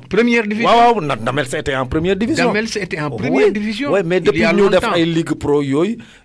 seetaan naa leen ba tàyyi booba stade El Hadj Moustapha Niang. tout à fait pareegul. et c'était mais une ñi ngi grande doon équipe. jouer ci champ de course. oui c'était une grande équipe. j'ai assisté à beaucoup de matchs des Damels foofu. léegi nag l'objectif principal mooy que tout Tivaouane se mobilise pour que Damels accède en Ligue 2. mais quelquefois noonu nga mën a booster nit ñi da nga leen di xamal ni Damels mii progressé wul fii dafa nekkoon national 1 ñàkkoon koo jàppale. ñàkkoon a taxaw ci ay tànkam dimbale ko pour mu dem moo taxoon Damels wàcc. comme léegi nag dellusiwaat na fa mu nekkoon bu ñu bëggee progresser il faut que Tivaouane se mobilise autour de Damels pour pousser ko mu dem en Ligue 2. pousser ko mu dem Guney Ngaay dafa nekkoon national 1 wàcc division régionale. pour ñu jàppale ko dañ ko war a delloowaat national 1 ba pare mais du ci rek ay vœux pieux jàppale ay 100 000 de 1 million loolu du jàppalewul équipe. demul fenn c'est des clubs de ville. dinañ déglu président bi muy Abdoulaye Sall. dina ci ñëw avant ñuy jeexal. mais li wóor ba wóor mooy Pape Fall moom indi na ay doléances am moom mu jiite district bu football bu Thiès dañuy dellu si Thiès ak Thiès football club. Thiès football club nag président Khalifa Sarr moo ko jiite. naam. waxtaan nañu ak moom mais ay la yéwén club bi amoon na coow lu fa judd woon. dañuy déglu le président Khalifa Sarr mi jiite Thiès football club. asalaamaaleykum doyen Amadou Ndiaye. maa ngi lay ziar lu bëri di am contenté franchement dégg la ak di sawar tontu aussi tamit si question yi nga ma posé si li jëm si football comme mooy sunu passion mooy sunu. li nga xam se nekk nii surtout que li jëm si Thiès FC comme tu dis rek am nañu début championnat boo xam ni baax na mais mënoon na gën a baax sax vi contexte match yëpp nii mooy nañ sant yàlla bu baax parce que suñu jàngatee rek année yi passé yëpp doon nañu jouer presque ay 15 journées 16 journées te duñu egg sax 15 points ay 12 la ñu am ak 13 actuellement presque à 12 journées ñoo ngi à 16 points vraiment suñu ko waxoon ne au début dañuy signé parce que koo xam Thiès FC ak condition de vie ak marche équipe bi c'est un peu difficile quelquefois damay wax sama gars yi man leen suñu commencé championnat ñu def 1 ba 16 dañoo war a jël marqué Thiès FC 16e parce que defe naa ñi fële championnat yëpp Thiès FC moo si gën a néew li muy financé du wax sa budget parce que amuñu ko suñuy démarré amuñu 0 franc la ñuy démarré ñun ñi fa nekk nii nag ñi nga xam ne vraiment ñu brave muy man président bi nekk si kaw ak ñi maanaam liggéey ñu am jom dëgg bëgg Thiès FC mun naa citer Aline Gueye trésorier Ngalla secrétaire général ñoom Demba Gueye so ñaan ku lim Dioum Rawane Ñing Babacar Sarr ci sama rak ñoom Pape Modou benn ki daal ñoo xam ñoo fa nekk franchement di jafandu dërëm bu ñu am indi ko bokk ak ñun ñu bokk ak joueurs yi ba yàlla ñuy dimbali pratiquement def nañu hivernal ba dem 3 mois yoo xam ni de salaire ñoo ngi fay régulièrement ñoo ngi fóol ñoo ngi compétir wax des fois suñuy wax problème dama naan man ban problème lañuy wax parce que franchement ñun suñu biir ci suñu problème problème kay c'est externe à nous parce que bon bien que ñi nga xam ñoo koy essayer soulever suñu biir lañu bokkoon mais nag nit koo xam ni moom fay nekk ne man premier vice-président deuxième vice-président président commission laal nii te doo fa indi lu mat 5 000 francs si année bi yëpp kooku soo jékki-jékkee nekk en dehors des instances pour wax loo xam ne yow xamoo lan la sax wala kii nii wala yow maîtriser wala loo xam ne sax xamoo sax fu muy mujj wala loo xam ne xamoo sax yow lan la parce que ñoom man quelquefois su may laaj nii dama naan leen kuñ si wax laaj leen ñoom lan lañ jot ak ñoom nii lan la équipe bi jotee ak ñoom dama ne man sax mais lan la équipe bi jotee ak ñoom franchement pour dire vrai parce que xaw ma ko ñu ay réunion yu dul jeex pour préparer kii bi saison bi sama kër si boppam ba kenn ki nee na ma Khalifa Sall lii moo baax il faut ñu def réunion même su dee ñaari personne la sax baax na nga jékki-jékki la semaine suivante nga ne léegi lii dañu war a laaj nag lan moo tax loolu xam naa du problème démarche la du problème kii nii xëy na am na yaakaar bu ñu déggoon ni xaalis war na fee am boo war a jógee si ay jours yi dem ñu leen di wax loolu ni xëy na loolu lañu yaakaar ni xaalis la bu takk boo xam ne su ñëwee seen loxo la war a jaar wala dara xam nga rek ñoo ngi noonu mais ñun daal ñoo ngi sant yàlla amuñu benn problème franchement à notre sein on a aucun problème ñoo ngi sant yàlla bu baax a baax dañuy tranquille dañu gën a féex sax dañoo féex fi mu toll nii yàlla ñu suturaal te yàlla na sotti ko kon ne si ligue nag ligue Thiès vraiment dinaa sawar si wax parce que même bi ma nekkul sax football bi ma neexee tuuti en dehors du football gis naa ni ligue bi ñu ngi doon def liggéey bu mucc ayib liggéey bu baax a baax parce que Thiès ñoo ñi ñaa ngi compétir si niveau yëpp nag si niveau yëpp Thiès ni ñaa ngi compétir franchement gisuma daal lu ma si wax ni di leen gën a féliciter di leen gën a encourager muy président Pape Sidy Lo ñi ma gën a jege nga xam président Ligue Thiès Jules Latouf franchement ak président district yi mais football moom Thiès rien à dire ñoo ngi porter flambeau bi ñoo ngi fexe nañ ba Thiès am na équipe yoo xam ne ñoo ngi si au niveau bi te nag dañ leen koy gërëmee pour dire vrai rek dañ leen koy gërëmee bu baax a baax a baax a baax Ligue Thiès daal li ma xam sama point de vue moom man mooy que ni tout le temps dama leen encouragé xëy na nag am na lu des parce que moyen ñoo matul mais xam naa suñu gënoon am moyen danañ gën a doxal footballu Thiès. mu ngoog suñu gënoon a am moyen dinañu doxal footballu Thiès gis nga ko Fallou dañuy enchaîner pour mën a def benn jàngat global ci li xew TFC dégg nga président Khalifa Sarr am na lu mu wax dinañu ci ñëwaat mais dañuy déglu léegi beneen partie bi ndax wax naa ko coow amoon na fa moom président Khalifa nee na moom daal gisu ci benn coow tout marche comme sur des roulettes donc y a pas de problème les joueurs sont payés 3 mois ngi nii ñi ngi leen di fay amee lu ñu leen dërëm les choses marchent bien mais c'est pas la vie loolu du xalaatu ki nga xam ni moo doon vice-président chargé de l'administration du Pape Ibrahima Diop ex vice-président laay wax ex vice-président de la commission administration ñu déglu Pape Ibrahima Diop. waaw dañoo am problème parce que ñun Thiès FC mun naa wax ni bi Talla gaañoo dañoo réunir bi ñuy réunir ñu ni nañ jël Khalifa man mii sax ma waxoon ni nañ jël Khalifa def ko mu nekk président remplacer Talla suñu statut daf ñu koo permettre suñu statut dañoo wax ni ku wàññeeku wala ku tëlee wala ku bàyyi dañ ko remplacer mu terminer mandat kooku bi ñu koy remplacer Talla moom fekk na Talla defoon fi at yàlla def mu defi 3 ans 2021 2022 2022 2023 2023 2024 mandaam jeex le 19 septembre 2024 wootewul AG waxul dara ñu doog di ko déglu waxul dara mais ci ñetti at yi mu fi nekk wax dëgg yàlla li gën a graaw mooy parallélisme des formes yi ba ko faloon moom la dindi ndax dañ ko fal en même temps qu'un trésorier boobu di Abdoulaye Sène mu xëy ni da koy dindi bundu xataal ko parce qu'il se croit un président au-dessus de tout le monde ñetti at yi mësuñoo réunion boo xam ni réunion bu kii la parce que chaque semaine suñu statut dañoo wax nañuy réunion wuñu ñetteet laa wax réunion wuñu at mu nekk suñu statut dañuy wax ni nañ def assemblée générale d'information defuñu ko ku réunion wul nag mooy yëgaloo ña nga nekkal li ñuy def xamuñu ko ñu loolu la ñu offusqué wu il n'a plus de légitimité parce que mandaam jeex na mais ci biir mandat bi sax il a fait un mauvais mandat en ne faisant pas de réunion et en bafouant les statuts de l'association qu'est Thiès Football Club. Voilà un peu en gros ramasser li tax ñook moom ñu am ay problème et loolu c'est peut-être maa ngi koy wax ni muy lu tuuti mais lu rëy la parce que association réunion moo koy dundal association assemblée générale daf cee am solo surtout ngay informer nit ñi waaw mais soo toogee ñeenti at defuloo réunion ay réunion WhatsApp ngay def assemblée générale presque WhatsApp loolu xam nga loolu caaxaan la mi ngi doxal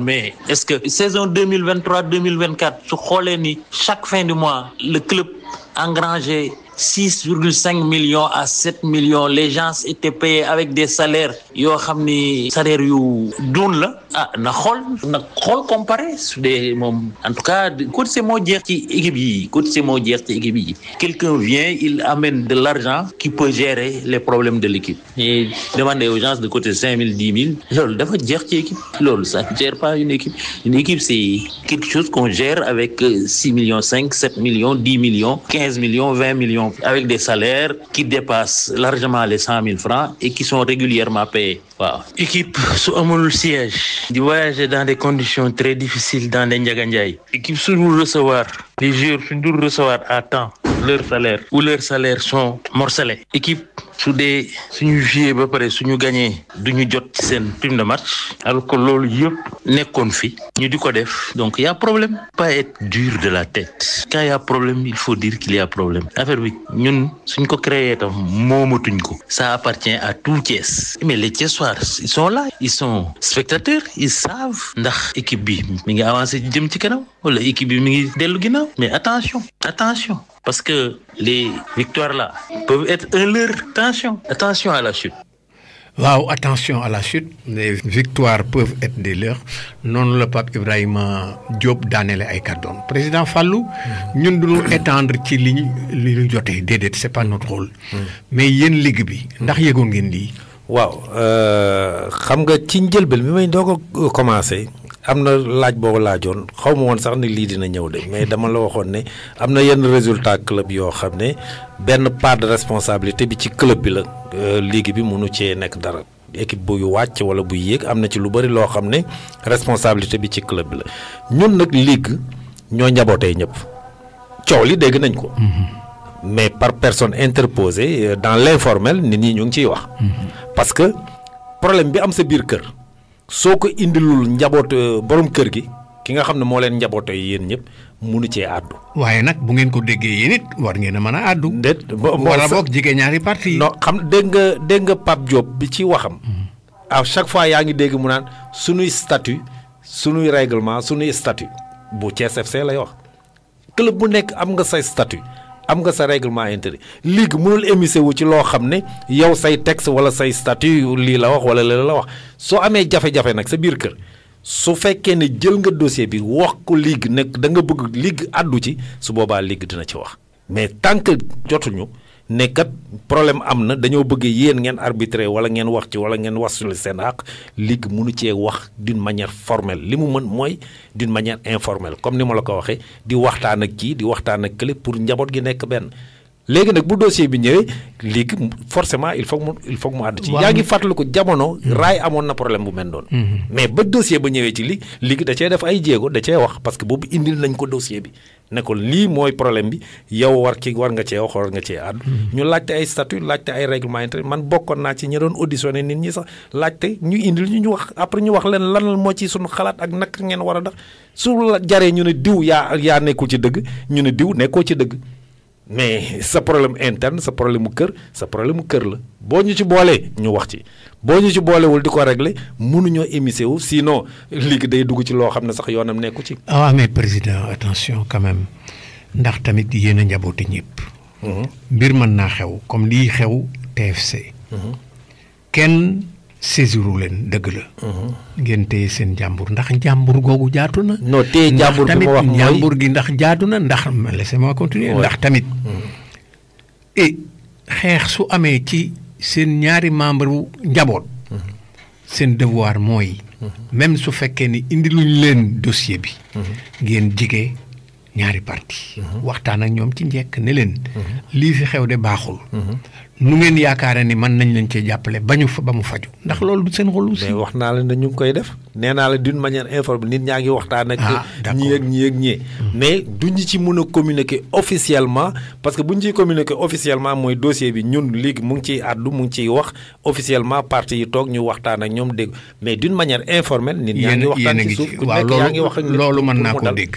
mbokk yi ngeen di déglu ba tey seen émission Rétrosport ñu koy amale fii ci studio Sud FM Thiès Eumeu Ndiaye ma koy présenté Pape Gueye technicien di ma ci jàppale ñuy dalal président Fallou Ndaw mi nga xam ni vice-président la ñu dénk ko commission communication ligue régionale bu Thiès président Fallou dañuy des ba tey avec les acteurs ndax tamit bu ñu jógee ci TFC mën nañoo ñëw léegi ci ñi nga xam ni ñoom ñooy ngeen baal ma ñooy damel bu Tivaouane maa ngi la ko doon junj.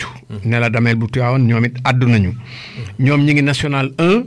ki leen jiite mooy Abdou Lama Sall président bu bees la moom am na kàddu yu mu yëkkati bokk ci waxtaan wi ñu teewlu ko. objectif yi ñu am mooy dañu fekk club bu Damel de Tivaouane nekk ci national bi ak régional bi depuis 92 de Tivaouane gëj a ñëw ci élite bi ñu nekk ci di liggéey yàlla def ay président yu bëri jaar nañ fi président yu bëri jaar nañ fi ba nga xamante ni alhamdulilahi rabil alamin def nañ fa liggéey bu am solo waaye ñun bu ñu ñëwee dañu teg ay objectifs yoo xamante ni mooy fexe ba équipe bi am stabilité financière fexe ba équipe bi aussi ci 2 ans yi mandat bi ñu am 2e année bi équipe bi yéeg yàlla def na équipe bi yéeg na ci objectif yi ñu tegoon yàlla ñu fexe ba doomu Tivaouane yi ñi nga xamante ni am nañu talent ñu dénicher leen indi leen ci club bi maanaam ñu fexe ba quartier bu ci nekk ci Tivaouane ñu dem jëli fa ka fa mën ka fa dàq football indi ko loolu la ñu teg yàlla def ñu am ci réussite équipe bi ñëw national 1 ñëw nañu national 1 nag national 1 ku xam national 1 xam ni budget la laaj budget bu bëri la laaj macha allah parce que yàlla dafa def nag ren poule bi ñu boolee dafa nekk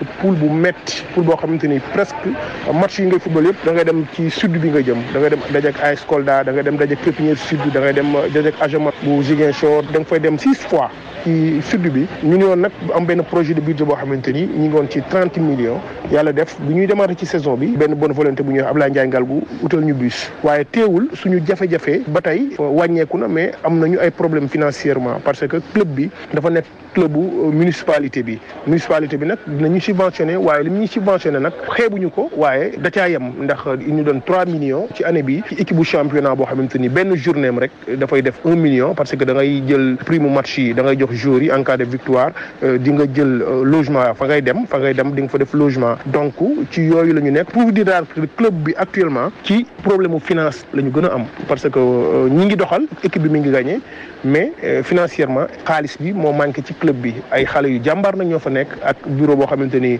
pratiquement ay jeunes ñoo ko yor di doxal waaye bureau supporter bi nga xamante ni dafa nekk à côté di ñu jàppale bu ñu amee problème xaalis ñoom ñooy dugg biir Tivaouane dem xooli bonne volonté yi fexe ba di def ay collecte ci loolu la ñu nekk te ñëpp xam nañu club football loolu doxalu ko may ñaaxaat municipalité bi ak entreprise minière yi nga xamante ni ñoo nekk ci tundu Tivaouane pour ñu jàppale club bu Damel de Tivaouane ndax ñun dañu soxla ku ñu jàppale donc loolu moo nekkoon appel bi may wax waa Sénégal wax Tivaouanois yi nekk ci partout dans le monde ñu jàppale club bi beneen bi aussi mooy la Ligue régionale on a de très bonnes relations tout récemment j'ai croisé Pape Sidilo alhamdulilah ñu ngi liggéey ak ñoom ñu ngi doxal calendrier match yi c'est normal je crois que ku ci nekk pàcc bi ñu sëkk ak yow rek ñu ngi koy doxal sur le plan professionnel je crois que loolu daal mooy suñu problème bu ñu amoon xaalis club bi dinañ ko yóbbu ligue professionnelle bi parce que ay xale yu dëkk Tivaouane ñoo fa nekk te club bi mi ngi dox macha allah. mu ngoog président ban jàngat rapidement. li ñu dese moo bareetul. jàngat bi ma ciy njëkk a wax rek mooy 3 millions moom du dara. 3 millions pour jàppale un club bu nekk national 1 bëgg a yéeg en Ligue 2 3 millions ñaari voyage ñetti voyage la. wax non xam nga. ma defe ni voyage yu. Ligue 1 dégg nga dañuy dem sud fu nekk la ñuy dem. c'est un championnat national. Ligue fédération du leen jàppale ci transport. non fédération dina rembourser moitié transport te ñoom seen quota la ñoo yore. seen calendrier non nu mu ko mën a waxee seen ni ñu daggee dañoo yore seen kilométrage la ñuy rembourser mais même bu ñu la ko rembourser bu la fédération rembourser woon sax 2 millions ak 3 millions muy 5 millions loolu yéegalul équipe. waaw kon daal le football le club au Sénégal. non problème bi mooy. nañ koy wax toujours xam nga il faut pas que nit ñi di municipalité de Tivaouane. sport compétence transfert la biir Tivaouane commune de Tivaouane benn équipe moo fa nekk national 1. Damels mooy Damels. te mooy vitrine Tivaouane ci football bi fi mu nekk nii. nga koy subventionner 3 millions après tu demandes à ce club là un résultat.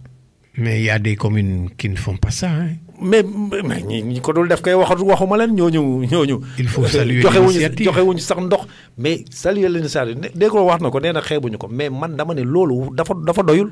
ñaata doy ci yow. est-ce que commune bi am na moyen yooyu moo wax commune yi tamit attention mais nañ ko wuti. non ëma waaye yéen it ligue bi aussi da ngeen a war a wuti. non léegi bi dégg loolu la ma la wax léegi bi mënu la am moyen parce que ligue bi amul prérogative ut xaalis pour jox club bi. très bien ligue li mu mën mooy activer ay leviers accompagner club yi organiser leen fexe ba ñu am des résultats sur le terrain wala ñuy wax comme lii may def nii di wax liggéeyu ligue bi la nee naa municipalité de Tivaouane li ñuy jox Damels de Tivaouane mënu la yéegal un club vers la Ligue 2. ñoom bu ñuy demandé pour ñu fal leen les autorités locales bu ñu demandé sport dafa bokk ci compétence transfert yi dañuy laaj nit ñi jox leen ñu ne bu ñu jox lee dañuy def lii ci sport bi. un club comme Damels qui est un club de ville bëgg a yéeg waru faa def 3 millions da nga fa war a def te wax na ko mooy am na ay industrie am na ay sociétés yu nekk. mais c'est le travail de la mais c'est le travail des maires nañu activer levier yooyu. waaw mais yéen ligue bi amu leen ci wàll ci loolu. luñ ci mënuñu lu dul wax dañoo mën a dem wañ ñu waxuñu. est-ce que yéen autorité locale yi. mais am ngeen ay entité par exemple ñu yor sponsoring. waaw au nom de la ligue je dis. oui mën nañoo approcher entreprise yi. mais pour man am partenariat ak ñoom. mais bu ñu amee partenariat xaalis bi ciy ruusee ñu dimbali club ba fa dëkk loolu ak yeneen club yi. nee naa la ligue amul prérogative amul sañ-sañu dem uti sponsor pour jox. fédération nag am na ko. fédération am na ko. mais fédération mooy alimenter les ligues. fédération mënu leen a jox kétus yéen waa ligue bi ngeen dem. ci teg da xam naa ne moom ligue mënu ko. fédération daal mun na uti ay moyens jàppale les ligues na leen jël leen lii dugal leen ko ci lii dugal leen ko ci lii mais bala ngaa wax ñooñu kay waxal ñi nga xam ne ñoom mën nañ ko te dara terewu leen ko. mooy municipalité ñoom mën nañ ko te dara terewu leen ko te dafa bokk ci seen i compétence. d'accord nañu dem wax ak industrie wax ak ñoom ne leen saa waay jàppale leen diw nangam ak nangam indi leen nangam ma def ko ci sport bi ñoom mën nañ ko. yow yaa ngi wax sax ni GCO mi ngi jàppale équipe bu Mekhe bi. waaye ci mais nawetaan yi quelquefois nga dem ñu jàppale la. nawetaan yi day kenn du leen tudd. déet waaye non mais ci football bi lañ ko xam nga nawetaan léeg-léeg li may wax ni boo ko déggee am na mais nawetaan dafa bokk ci ligue de football. waaw mais bien sûr. kon football bi yëpp ñun ñoo leen mais léegi nan ngay jàngatee. nawetaan yi gis nga. fii Thiès maire bi 6 millions la ci def. 6 millions. waaw lu mu leen defal yéen club yi. xam nga soo yoree kër. soo yoree kër. taaw bi ñu jox ko 1000 francs caat bi ñu jox ko. ëpp na 6 millions sax dama juum. mais est-ce que nga dem ci borom kër gi naan ko mais lan moo tax nga jàppalee taaw bi lii ki nga jàpp moo njabootee ñëpp moom moo def. disparition kon daal mbaa ñam ngeen. club yi ñu ngi ñam tuuti de dégg naa ñeent club yi mais am na ñoo xam ne ñamul. am na ñu ñamul. waaw ñi ñamul ak ñi ñam. te nag léeg-léeg aussi ñi ñam sax yow mun nga ko bañ a xam mun nga ko bañ a. mbaa du ci suuf lañ koy awale di. parce que lañ leen jox moo doyul rek. waaw mais ñu wax ñu feeñal ko rek. bu ñu la joxee 200000 ndekki la 300000 ndekki équipe la 300000 pour un club wala 400000 pour un club ndekki équipe la. décidément on n'est pas encore sorti de l'auberge. le football autorité yi au Sénégal ñoo war a activer seeni levier. mu ngoog nit daal boo laajee ñu jox la da ngay dimbale ñëpp. man toujours ma wax ko xam naa ne autorité yi duñ ma ci d'accord mais sport compétence transférée la. waaw mais à condition. yow laaj nga jox leen aussi wutil nga indi. waaw qu'est-ce qui empêche au maire mos naa ko wax sama maire bi fa lay am mexe mais yow da ngay dem di tukki ji. te maire Thiès sax. relation extérieure boo fa demee doo na coopération décentralisée ndax. gis naa tukki na fi Union soviétique. tukki na fi yeneen dëkk. mais bu demee aussi peut-être xëy na war na man. peut-être xëy na bu amee dara. wax ko rek war na mun a utal dara sport bi. indil leen ko jox leen ko mu ngoog da ngay dem relation extérieure dem nga lijjanti li nga jox club yi. mu ngoog ñu def résultat après tu le demanderas des résultats. président Fallou mbaam gàtt na waaye ci jur gi la bokk.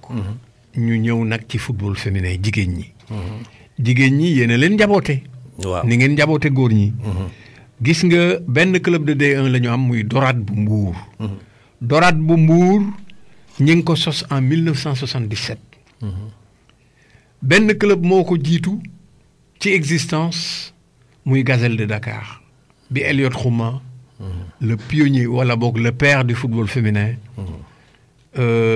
sosoon club bi nag disparaître na bi Elliott làqu tàllal nañu sunu micro Camp président Camp xam nga ko. waay bu baax président Camp Pape Gueye am na kàddu yu mu rotal. équipe bi 77 la juddu 1 an après Gazelle de Dakar 76 Gazelle Dorade yi 77 la juddu ma judduloo ko fii ci Mbour Gazelle yi juddoo ci Elliott Khouma ñaari club la yoo xam ne yi ñun suñu bopp ñoo ko moomoon ñu ñoo ko créé woon bële Elliott moo ko créé woon muy Gazelle de Dakar mu tudde ko Gazelle de la municipalité de Dakar man ma créé les Dorades mu tudde ko les Dorades de Mbour Dorade municipalité de Mbour ci ñaari taxawaay yooyu la ñu taxawoon fële Mamadou Diop moo ko doon jàppale fii nag Ahmed Sarr moom reconnaître moom joxoon agrégation pour ma tuddee ko Dorade de la municipalité de Mbour sama gis-gis nag ci football bi mooy je pense que mu ngi commencé développer parce que léegi am na ñaari division am na division 1 ak division 2 boo xoolee division 1 bi 11 équipes lañu division 2 bi 12 la woon mais benn équipe dafa jël mu des léegi 11 boo ko totalisé gis nga li mu lay jox ci nombre d'équipes yi au Sénégal boo ko xoolee presque raison yëpp ñu ngi am léegi équipe féminine Dorade Mbour na c'est la seule équipe boo xam ne c'est une équipe départementale comme ni nga ko waxee rek laa lay bëggal pour le développement du football féminin nag je pense que fédération mu ngi def li mu ci mun boo xoolee léegi section yëpp am nañu équipe nationale am nañu U17 am na U15 am na U17 am na U20 ak seniors yi ñu ngi jàppale d'une part mais jàppale bi dafa des parce que fédération boo nekk première division 2 millions la lay jox plus sa transport dana la ko defal bu nekkee division 2 bi na leen jox 1 million plus seen déplacement moo leen koy jëlal ma gis ne foofu dafa xaw a faible tuuti par rapport li nga xam ne FIFA daf koy dugal pour le football féminin on a ne bu ñu ko doon yokk seen loxo doon na baax pour le développement du football féminin deuxième bi mooy que gis nga lu tax football bi développé léegi parce que fii doot ñu defati stage externe mais stage ferme la ñuy def dañuy dem ba 1 mois 2 mois léeg-léeg ñu ngi tubaab jaraw léeg-léeg ñu ngi Youssou Ndiaye géraw foofu moom naa la wax ne fédération moom mu ngi ciy dugal loxoom président bi moom mu ngi ciy dugal loxoom bu baax di jàppale aussi seeni bu baax ci le football féminin ci côté boobu mën naa la répondre ci sens boobu développement bi nag foofu lay démarrer quoi développement pour mu développer bu baax mooy centre yi moo ko yokk li ci manqué mooy que développement pour mu gën a développer il faut que la petite catégorie am un petit championnat bu amul championnat aussi am tournoi parce que on peut pas créer des équipes nationales U15 U17 U20 te amoo championnat am loolu moom newul lu jaadu quoi et puis newul loo xam ne nii am na gis-gis lu ñuy tàqale la ça foofu moom tàqale la à part senior bi li des yëpp tàqale la quoi parce que amul championnat voilà boobu mooy première question bi ma ñëwaat ci deuxième question mooy que d'accord que Dorati c'est la seule équipe féminine buy évoluer en championnat première division D1 parce que nous on est 2 équipes affiliées à la fédération muy Gazelle muy Dorade de Mbour et Tigres de Thiès amoon na Pout mais Pout dafa disparaître amoon na Kayraba mais Kayraba aussi dafa disparaître donc ñun ñaar ñi ñoo fi des actuellement nii man nag dama ciy reyante bu baax a baax parce que boo gisee mooy dund ba léegi parce que damay créer à partir du base les Dorades dañuy former à partir de 5 ans dañuy former ba senior boo xoolee équipe bu Dakar yëpp laa wax les meilleures équipes de Dakar y'a que des meilleures Dorades ci biir équipe bu ne lu mu tuuti am nga 5 Dorades lu mu tuuti en 2 ans on m'a pris 27 filles lañ ma jëlal 2002 2003 27 filles lañ ma jëlal en dehors de ça il y a 5 filles actuellement yoo xam ne ñu ngi en France c'est des filles yoo xam ne Dorades lañu quitté pour problème moyen nag fii boo xoolee même en première division à part le Stade de Mbour fi newoon filles et garçons c'est le seul club qui évolue en première division yi des yëpp ñu ngi deuxième division régionale deuxième division ak Ligue 1 Ligue 2 mais amul kenn ku garçon bu nekk en première division y a que les Dorades ñoo nekk actuellement ni en première division dans le département de Mbour waxatuma rek région bi département bi sax ci boppam na wane Dorades rek ñooy évoluer en première division tout football confondu garçon cadet junior senior yëpp ñu ñoo nekk en première division beneen bi may wax moyenne moom loolu mooy cat bi du autorité du maire du mbuurwaay du population du amul kenn koo xam ne kii mu ngi dugal loxoom ci équipe bi lu muy dund ak lu muy def yëpp maa koy wuti def ko ci équipe bi dimbal moom franchement amul ci équipe bi kenn la mën mu doon ma dimbali ba mu demee retraite xam naa doolem demeetul noonu moom Mbaye Diop Dia mooy sama président moom doon na dugal bu baax loxoom ci équipe bi wax dëgg yàlla sañ noonu déplacé dem Dakar doon na dugal jéen aussi léeg-léeg danañ assister mais bi ñuy dem final am na boo xam ne bi maire xamul sax équipe bu dëkk bi day dem final moo taxaw na ko équipe bii day dem final defal ci équipe bi dara ci la door a jënd équipement may ñu ko équipement la damay ñu mais li des yëpp maa koy lijjanti sama bopp problème boobu nag la am au niveau de Mbour amul benn soutien ça fait maintenant 2 ans subvention bi nga xam dañ ko doon jot au niveau de maire yi ça fait 2 ans maire bi joxeetu ko lu 2023 lu 2024 daf ko bloqué je ne sais pas nag lan moo tax le président aussi départemental dem naa bind naa ko soutien pour l'équipe demande de subvention pour l'équipe musul répondre donc je ne vois pas que financièrement moom on a ce problème là et c'est des filles yoo xam ne bëgg nañ ko boo gisee nag fii jógee fii di dem Dakar mënuma leen tari ñu dem Dakar parce que y a pas de moyen et les gens de Mbour ne soutiennent pas l'équipe et c'est la seule équipe départementale loolu daal mooy manquement bi au niveau de Mbour loolu mooy samay jafe-jafe loolu mooy loo xam ne moom dama koy jooy mu koy metti lu bu baax a baax que population Mbour gëstu équipe bi xam ne seen fierté la c'est un patrimoine de Mbour moi je l'ai pas créé pour man je l'ai créé pour Mbour et am nañu siy gis seen bopp quand on dit telle personne ku ñu sélectionné équipe nationale dañuy wax campu dañu ne diw Dorade de Mbour donc Mbour a ngi ci biir donc waa Mbour war nañoo mën a gëstu équipe bi surtout maire bi waroon nekk premier homme fort de l'équipe c'est le premier parrain de l'équipe parce que c'est première autorité de Mbour ku waroon dugal ci loxoom mais gis naa ne man nag duma ci daw quoi dañuy bind kii de droit envoyé là fi ñu ko war a déposer mais on n'a pas été soutenu amuñu benn soutien boo xam ne bi jóge na ci maire Mbour. mu ngoog président Thiampou. mi jiite droite de Mbour équipe féminine de D1. Fallou. vraiment kàddu yu président man naqarlu naa ko trop quoi nee na amul kenn ku ko dimbali daanu na. xalangu ruur bopp bi ci suuf. mais kenn wuyu ko. non wax na dëgg te il fait un travail extraordinaire ci côté football féminin équipe yu bëri ci formation joueuses yu bëri ci formation la ñu jógee mais gis nga Dorat ak Tigresse wax na ko ñaari équipe yooyu la ñu am au niveau de la ligue ñoo xam ne ñu ngi nekk ci football féminin bi ñu bëri jéem nañu mais après dañoo arrêté. Pour amoon na ñu bëri amoon nañ mais après dañoo arrêté parce que le football féminin coûte cher te kenn du leen jàppale seeni poste la ñu demee te tiens-toi bien ñaari équipe yooyu yëpp dañoo def résultat au niveau national moo tax nit ñi nañuy jàppale ñi nga xam ne def nañu résultat pour ñu toog fa. Dorat bu ñu ko jàppale woon à Mbour discrimination positive dafa war a mun a am c'est le seul club de football féminin bu nekk Mbour dañ ko war a appuyer bu baax. Tigresse à Thiès c'est le seul club kenn jàppale wu leen ñoom it. mu ngoog naa leen wax. mu ngoog xanaa rek jeexal intervention yi ak bu Rail Union sportive du Rail.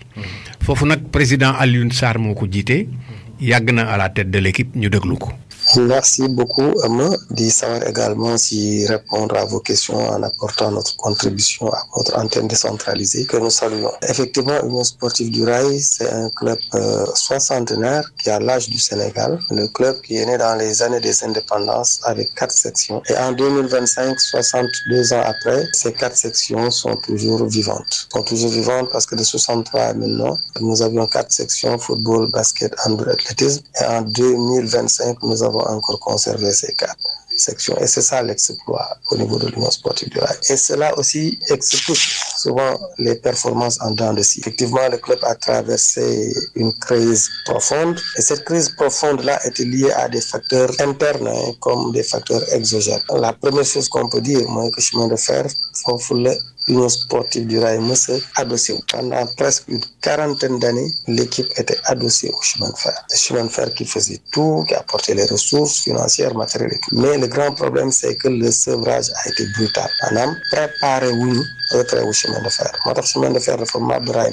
Heureusement, nous sommes de la période où nous mettons le chemin de fer de nous. Moi, je dis tout le temps, nous avons des diagnostics pragmatiques. Qu'est-ce qui s'est passé réellement? De 60 à 2002, c'est le chemin de fer qui faisait tout. Mais équipe, d'abord toujours Rail, le code d'Almoy, bon, on avait jambatu, dañu bayyi ba bekor ñu commencé jambat. Le chemin de fer naté, on n'a pas profité, on a fait que consommer parce que le club c'est un patrimoine et le Rail pouvait tout avoir comme patrimoine. Mais tout le patrimoine qu'on avait été éphémère. Benen birbi, c'est nettoyé, c'est comme si on compare souvent 2 périodes, la période avec le chemin de fer et la période sans le chemin de fer. Mais moi je vais te faire une révélation aujourd'hui. La période faste, le chemin de fer, indi khalis, amna solo, neexna, on jouait dans l'élite comme on le dit, mais je l'ai dit tantôt, il faut être pragmatique. Jouer dans l'élite, à un match unitaire et derby. Et en 40 ans, le Rail n'a gagné aucun trophée. En 40 ans, on a gagné un trophée. De 63 à 2003, le Rail n'a rien gagné au niveau national. On va te dire qu'on a été qualifié en finale de Coupe du Sénégal. Alors qu'on a eu les meilleurs joueurs au Sénégal, les meilleurs techniciens au Sénégal sont passés ici, avec un support financier du chemin de fer. Mais personne ne nous a amené un trophée national. Et dans toutes les catégories, cadets, juniors, seniors, on n'a rien.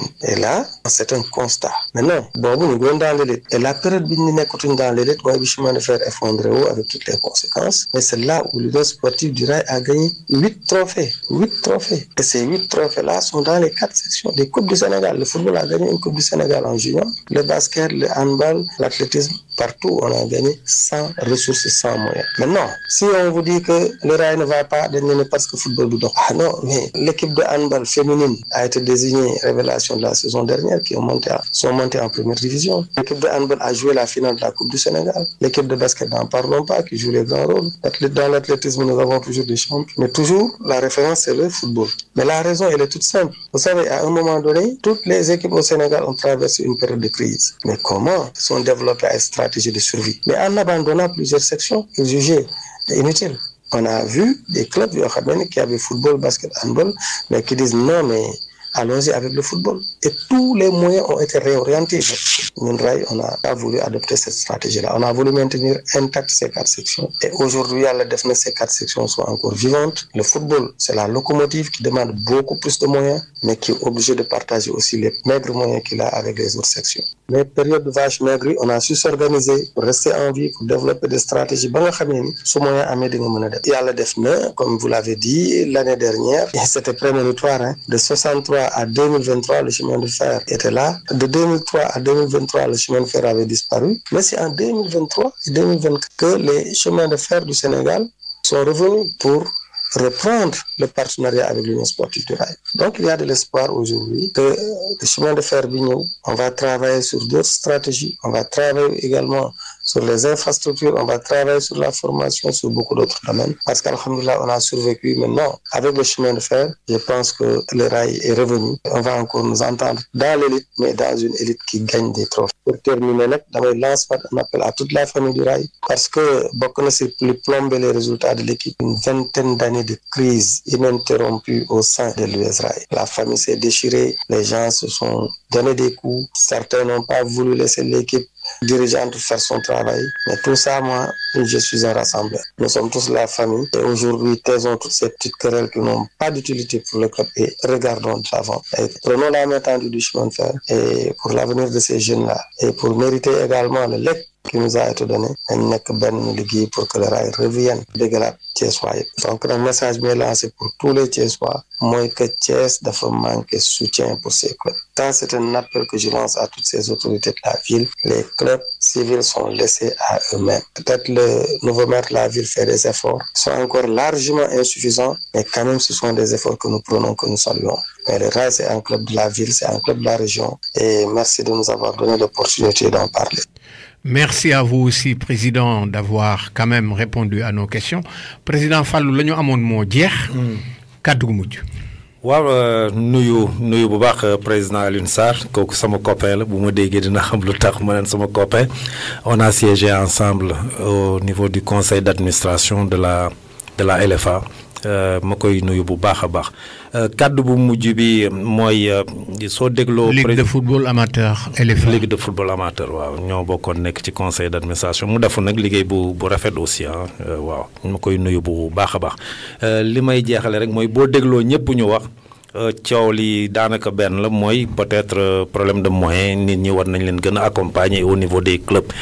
Au niveau de la ligue tamit li ma am pour wax rek mooy di saluer am fierté bokk dans la ligue de football de Thiès. Pourquoi je dis j'ai une fierté d'appartenir à cette ligue depuis 2009 stabilité dafa baax gis nga club yi am problème yi yëpp c'est parce que am na jafe-jafe bu amoon seen biir conflit jàppal fii bàyyil fii.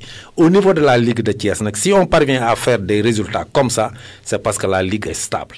Depuis 2009, il n'y a jamais eu d'élection au niveau de la Ligue. Tey bu ñu xaasee ba wax benn mbir au niveau de la Ligue toutes les décisions se discutent. léeg-léeg ñu mbëkkante mu tàng jër. mais si vous allez continuer ou passer la main. Bon mënaguma cee prononcer parce que mooy li ma doon bëgg a jeexale mooy la Ligue de Thiès amu ci quelquefois benn membre buy jël benn décision te du Ligue bi moo la koy jëlloo. C'est-à-dire si on veut beneen 5e mandat wala keneen ku bëggaat mandat ligue moo naan la bon mun ngaa dem wutiwaat mandat wala bàyyil moo tax ma ne la mosuñu am benn élection au niveau des districts au niveau de la ligue Pape Sidi n'a jamais eu un adversaire quand maanaam mosul am adversaire dañuy ñëw na ko ayca yow la ñuy reconduire. Ça veut dire qu'il gère bien. Voilà donc mooy stabilité bi ma wax au niveau de la ligue rek les gens se discutent de tout sans complaisance li doxul ñu ne lii doxul ñu mbëkkante xuloo werante nangam ak nangam mais quand la majorité se dégage sur un point tout le monde marche dans la même direction. On réussit ensemble on échoue ensemble. Mën nañu jàpp ni Maître Pape Sidi Lo est un bon président. Wow, bien sûr, c'est un bon président, on l'accompagne, c'est un bon président, mais le comité exécutif, c'est un bon comité exécutif. Les dirigeants de Thiès sont de bons sportifs, lola mona wax quoi, sont de bons sportifs parce que comme les ma lay wax ni mom Pape Sidi quelquefois il y a des décisions qui na yo xamné du mom mo koy jël ligue bi mo nan décision bi la ñuy jël. Et on prend cette décision. Il fait un bon travail de management. C'est ça sa force. Au passage, mon président, Maître Pape Sidi Lo. Merci beaucoup, jërëjëf président Fallou Ndaw.